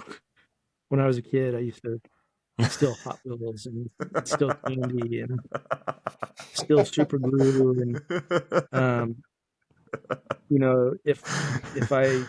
if we visited friends and my friend had a toy I liked, I'd end up bringing it home with me. And, I was just a little klepto. And as I grew into, being a young adult, I never, I stopped stealing. I stopped shoplifting. But I continued to take advantage where I could take advantage. Like, we owned a business, and I had to go to Sam's Club, twice a week and buy flatbed carts full of stuff. And there were times when, like, the checkout person at Sam's Club would scan all my stuff. It was before they had self-checkout lanes. And I would notice that they may have missed, like, an entire box, and the right thing to do would be like, hey, you missed that box. You need to scan that stuff. Well, I was even as a Christian who claimed to be a Christian and claimed to be righteous, or as righteous as we can be, whatever that looks like a situation like that, I would just keep my mouth shut. I'm like, hey, free deli meat this week. It's still stealing. It's still theft. Like, I wasn't initiating shoplifting, but I was still stealing their product simply by knowing that they didn't charge me for it, and I walked out with it. So that aspect of my character flaw, even as a Christian, I never defeated that. But when we began humbling ourselves before Yahuwah and learning His ways and walking in them, we started having success over those things. And it's exhilarating to take something that's a character flaw that I've failed at continuously throughout my life, and all of a sudden, if I'm at a store and they forget to ring something up, I'm like, hey, you missed this. This one time I I was at the grocery store and I, bought stuff. And when I left, I got out to my car and I started putting the bags in my car. And in the corner of the cart, there was a jar of sun-dried tomatoes that I didn't pay for. I forgot. I just didn't see it and didn't get it out of the cart for them to scan it. And in that moment, I was limited on time. I had to be somewhere, so I left. But a couple days later, I went back in with that jar of sun-dried tomatoes, and I said, "Hey, can you scan this for me?" I said, "I was here the other day, and I forgot to pay for it. It didn't get rung up." And the guy looked at me, and he's like, "What?" And I was like, "I accidentally left the other day with these sun-dried tomatoes. I said I would like you to ring me up for them." And he's like, "Why would you come here and do that?" And Who are you? He was just like, "What is the matter with you?" And I was like, "Well, I didn't pay for these." I'm like, "I need to pay for them." And that's happened multiple times, since then, where, I've had to go remedy something that was an accident. And I think Yahuwah's still going to give me tests like that. But, Sure. but like truly following Yahuwah, he will enable you to overcome like your flaws if you allow it. Yeah. 30 plus years of being a Christian didn't fix anything about me. I was still the exact same person doing the exact same wrong things, maybe not as flagrant, but I'd still work it to my advantage. But you submit yourself to Yahuwah and start walking in his ways. And my personal experience is that I start having successes over things I couldn't fix myself. Yeah. Wow. Yeah, absolutely. And if I may add something real quick, I don't know how the Navy goes, but like when I was in the Army, if someone leaves their gear unattended, it's like, oh, fair game. We gotta, when we go to CIF and turn in our stuff. And there was a saying that there's only one thief in the Army. Everybody else is just trying to get their stuff back, So, yeah, I mean, I lived my whole life where everything was fair game. But if somebody asked me if I was a Christian, it's like, yeah, like, of course, you do stuff right? Of course I do, But meanwhile, I was still a klepto. Yeah, but that's such a great example, though, brother, because he literally changes our heart posture on how we behave and act. Like it's incredible. Yeah, and it's not a fluke. It's it happens. And that's amazing. It's interesting that, like you asked the question about where my son ended up, like theological or whatever. When we made that decision to read the Bible and say yes to whatever it says, even if people think we're foolish for doing so, we started doing that. We started, like I said, keeping Sabbath, Moedim. We started having success over sins that we never used to have success over. We started walking in his ways. Our three boys, our youngest son, chose to adopt Torah and the truth of Scripture and to walk in it. Our two older sons chose not to. But our youngest son's, amazing. He and Tracy were out somewhere, and Tracy saw $5 on the ground, in the parking lot, and she picked it up, and Ethan said, "That's not yours." And she's like, "Oh," she's like, "You're right, it's not mine," and she put it back. Ethan was like, the person that dropped that might come looking for it, or maybe somebody that needs it worse than you will come and find it. But he's like, it doesn't matter. He's like, it's not yours. Yeah. And she's like, well, you're right. It's not mine. I should not pick this up and take it. So yeah. So we're in a place where Tracy and I walk in Torah, and our youngest son does. Our two older sons have not made the decision to do that. And, I kind of thought my oldest son, with what he experienced and the gift that he was given, I would think that he would just want to read the Bible and say yes as well, like we wanted to do. Sure. But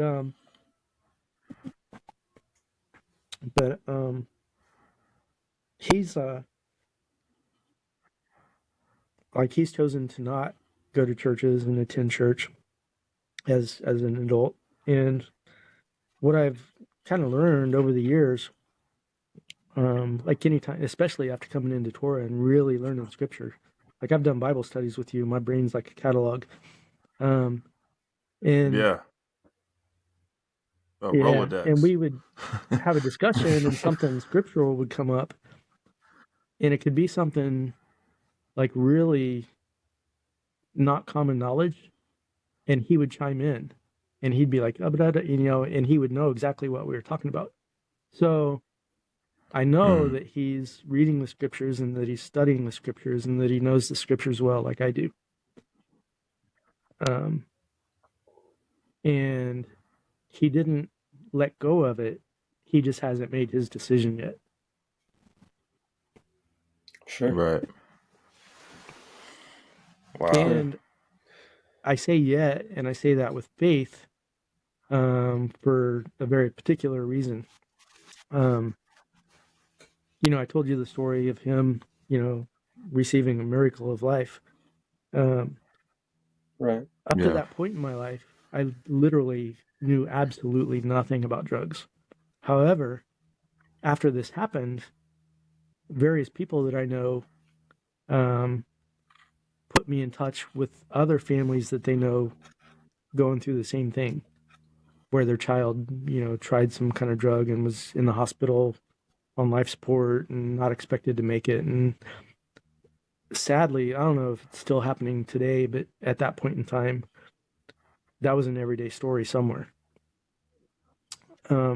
Maybe it still is, I'm not sure. But I think very much so, yeah. But people started putting me in touch with these families because they knew of our story.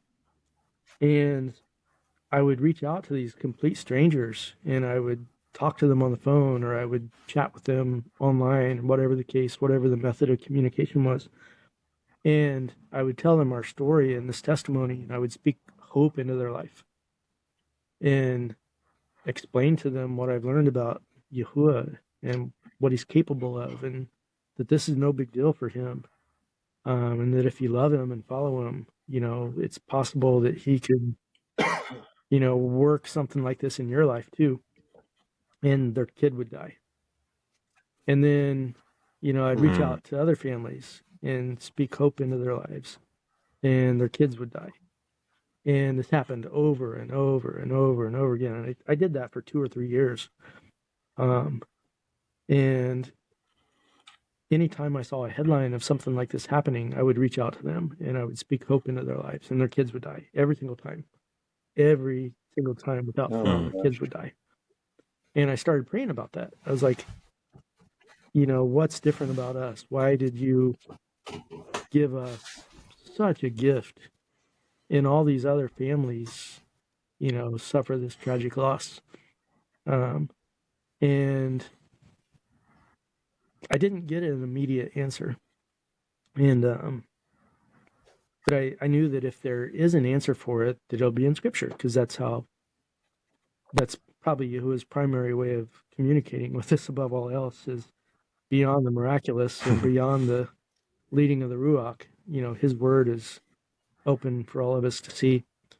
But I was reading Hebrews chapter 1, and if you are familiar with Hebrews chapter 1, Paul is answering to a people, and we don't know what conversation or what letters transpired beforehand, but it's very clear that in the first chapter of Hebrews that Paul is trying to explain the difference between Messiah and angels.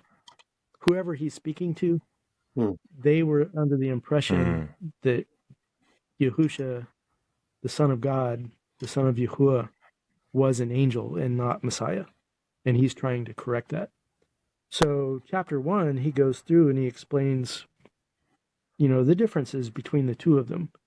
And he explains the purpose of the messengers, of the angels. And I'm going to go there and read it word for word. It's Hebrews 1:14. And this is one of the purposes of angels.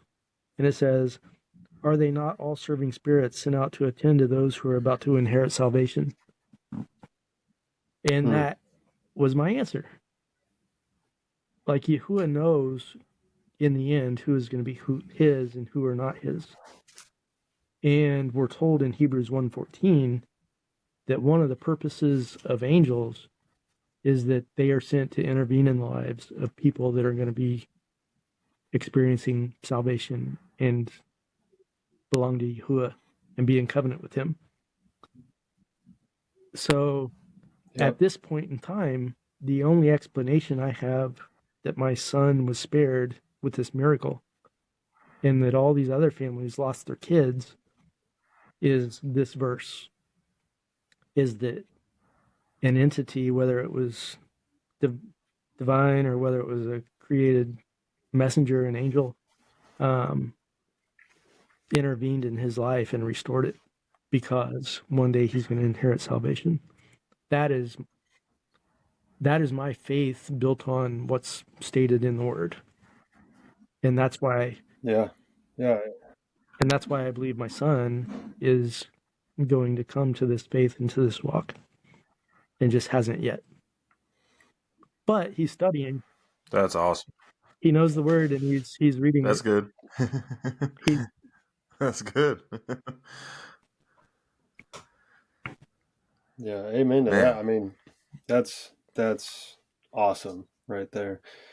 And it's so true. Like, all of us in this walk, like, we're about to inherit salvation, like we're in our process, and same with him. And that's amazing. Yeah. We know Yah will finish the work he started. So, amen. I believe he will. And my middle son has also experienced a miracle of nearly that epic proportion. Believe it or not. Dang. I believe it. Yeah, I believe it too. Yeah, when he was, again, he was 15 years old when this happened. The lady ran a red light going 40 miles an hour and hit him as he was crossing the street in a crosswalk with the light. I taught my kids from the time they were little only to cross the street with the light, stay in the crosswalks, no jaywalking. And as a family, like even Tracy and I as adults, we adhere to those rules. But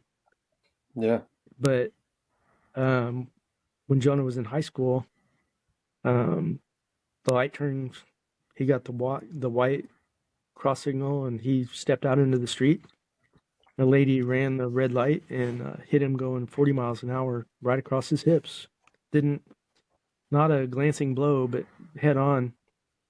And Josh was with him, my oldest son. And it was in the morning before school. They were walking to school. And he called me. I was on my way to work. And he called me on his phone, and I answered it. And he was just screaming. He was hysterical. And he's like, "I just saw Jonah get killed." He said Jonah got hit by a car and flew like 15 feet in the air and landed in the middle of the street. And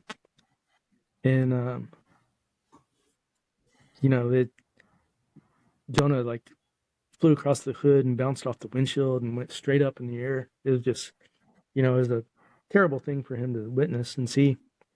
And an ambulance came and they put him on a, backboard and neck stabilizer, and he got hit so hard that his shoes are just gone. Like he no longer has the shoes from that day. Like his friends went and looked for his shoes and couldn't find them. I don't know if they were embedded in that lady's front end of her car, I have no idea what happened, but knocked him out of his shoes. Oh my gosh. But Man. they had Josh ride to the hospital in the ambulance with his brother, and I left. I was just getting to work. I left and went to the exact same hospital that Josh had been to from the previous story. Trauma center again. And I got there, and Josh was in the trauma center room with the doctor, but Jonah was upstairs getting x-rays. So, I walk in and the doctor says he's alive, but he's in really bad shape. Getting hit by a car going 40 miles an hour, that's not good. You can have catastrophic injuries. So he said he's in x-ray and CAT scan right now. We don't know the extent of his injuries, but he said it's likely that he has severe internal injuries and severe physical injuries.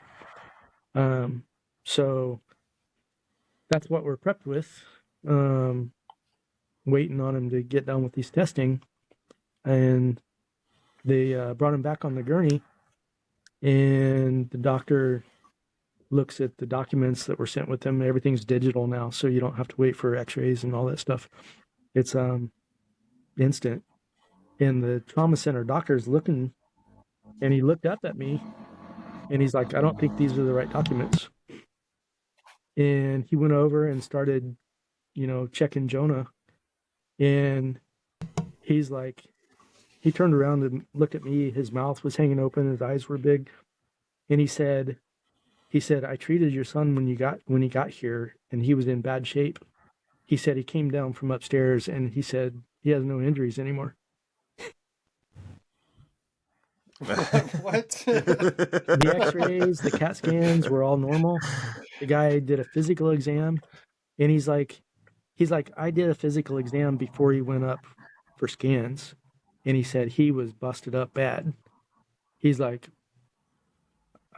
I just did another physical exam, and he's like, I can't even find a scratch. And Jonah got up and looked out. Wow. So. Wow. Oh my gosh. This hospital's got to be wondering, like, man, what is up with this family? And in my testimony, like, what in the world have I done to deserve such blessing?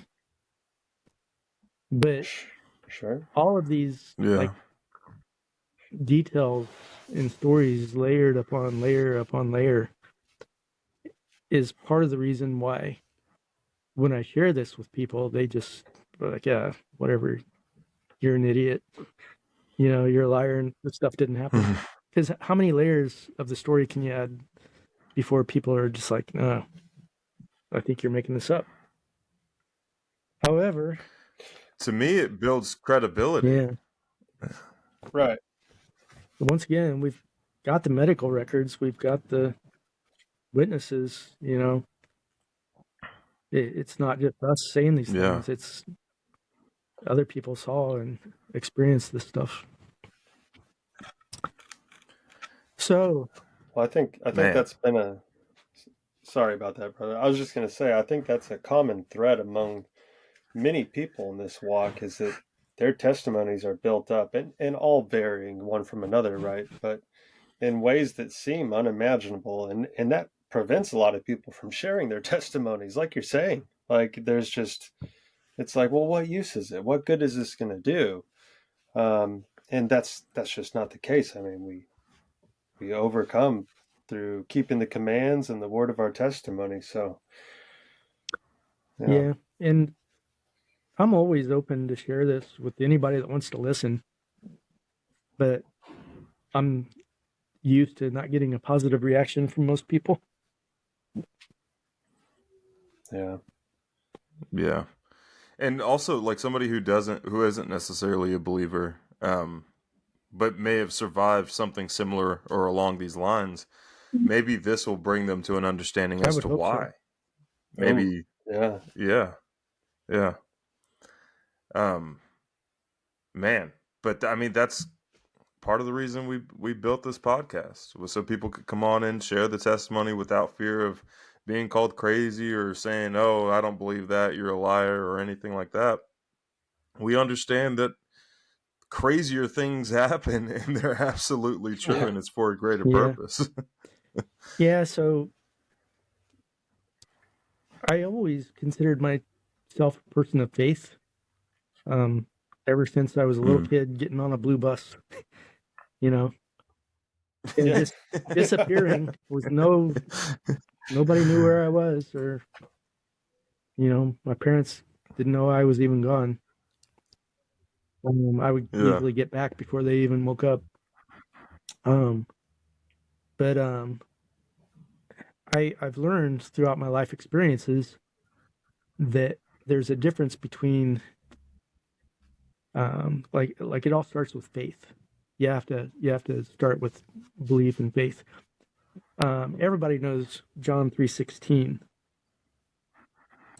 Let me take a look at that real fast. Are we going to continue on past verse 16? Yeah. You know where I'm headed. There you go. There you go, brother. So John 3:16 says, "For Elohim so loved the world that he gave his only brought forth Son, so that everyone who believed in him should not perish, but possess everlasting life." Classic verse.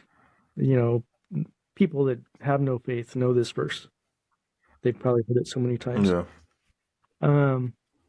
Is it safe to extract this verse from the Bible and set it on the table before you all by itself and create doctrine to establish your salvation or your lack of salvation on this one verse? The church does that. No. The church takes this one verse and other verses like it, and they say, see, all you got to do is believe and you're in. But if you continue reading, it goes on to talk about lightness and darkness in the world, and you get to verse 36 of the same narrative, the same discussion, and it says, "He who believes in the Son possesses everlasting life, but he who does not obey the Son shall not see life, therefore no everlasting life, but the wrath of Elohim remains upon him." So no, we can't develop doctrine and theological beliefs off of isolated verses. We have to it goes beyond just context. Like verses 3:16 and 3:36 are two verses that develop more context for a given topic. But I've learned over the years that you have to have context of the entirety of Scripture. Yes. Every single verse, I don't know, there's probably somebody that's counted them and can tell you how many verses there are in Scripture. I don't know that number, but it's tens of thousands, if not, hundreds of thousands. I'm not sure how many. But each one of those is a puzzle piece that make up truth. So if you have one whole complete truth, you can't take individual puzzle pieces out and set them on your table and say, these are the ones I like. Because as soon as you remove them, two things happen. One, the whole truth is now missing some parts. And two, the parts you took out and set on the table, they don't create an accurate and complete truth by themselves, even though they contribute to truth. I like the way you put that. That was very well said. That's a nice visual. Yeah. Man. Well, do you do you have any final words you'd like to give everybody listening before we get off this podcast? I would say start on page 1 of the Bible and start reading and say yes to all of it. Yeah. Yeah, absolutely. I do love that portion of your testimony with you and your wife making this agreement between the two of you. That's a beautiful thing, to be evenly yoked with your spouse and just deciding to do what Yahweh asks you to Yeah, do. That's wonderful. Absolutely. I know so many couples that, one is walking this path and the other isn't. And I have no idea what kind of strain that is. I know of a number of people that got divorced over it. Wow. Well, Man. Also, like if you are new to this and you're starting on page 1 and you're gonna say yes, anything you don't understand, I'd be cautious of who you ask advice for or from. Like I can think of times where I've asked advice from people I thought I trusted before, and they just deferred understanding to someone they deemed more intelligent than themselves, and that's not a good enough answer. That's not a good enough answer. So just be cautious who you ask advice from. Find someone like the people I'm with here on this screen to ask advice from. Sure, but you know what? Pray about it, and like our guests mentioned tonight, go to James chapter 1, 5-8. I mean, the Ruach will give wisdom and understanding. Yeah, I. Do you guys have any questions for me? Well, so I have so many questions. I know. It. I'm processing. I'm processing. This is the first time I've heard the fullness of your testimony, and it is extremely powerful. Like the trials that you guys have been through with your children, right? And they haven't been ripped from you, but you've been brought right to the door of that happening. Right. And these testings of your guys' faith. I mean, yeah, I know that we all have different walks and different trials, but your portion and the portion of your family, I mean, I can't even imagine being in your shoes through this. This is... Yeah, I call my incredible. Testimony bittersweet because what we experienced, like we actually did experience the loss of our son. We didn't. Yeah. We didn't. Like I said, we were not in a situation where you had a low % possibility of surviving, but a glimmer of hope. When like I knew from the technical details they told me about him, I knew that he wasn't going to live. But the defining moment when I knew that we had lost our son was when the homicide detective introduced himself to us and said his body was a crime scene. Like that was the defining moment where it was like, okay, this is a done deal, So even though we experienced a miracle and that loss did not remain, we did suffer that loss for a time. So I call this bittersweet because that's the bitterness. We experienced the bitterness of losing our child. The sweetness of it isn't even the gift of his restored life. The sweetness of it was that tragedy caused me to humble myself before my Creator and to make the decision to learn who he is and abide in the things that he said and to walk with him. Absolutely. Obviously, having our son restored to life is also pretty sweet. But yeah. Pretty cool bonus. But the life-changing sweetness was learning what the narrow path is. In Matthew 7, our Messiah, our Savior, says, the path that leads to life is narrow and few will find it. And the path that leads to destruction is broad and many will go that way.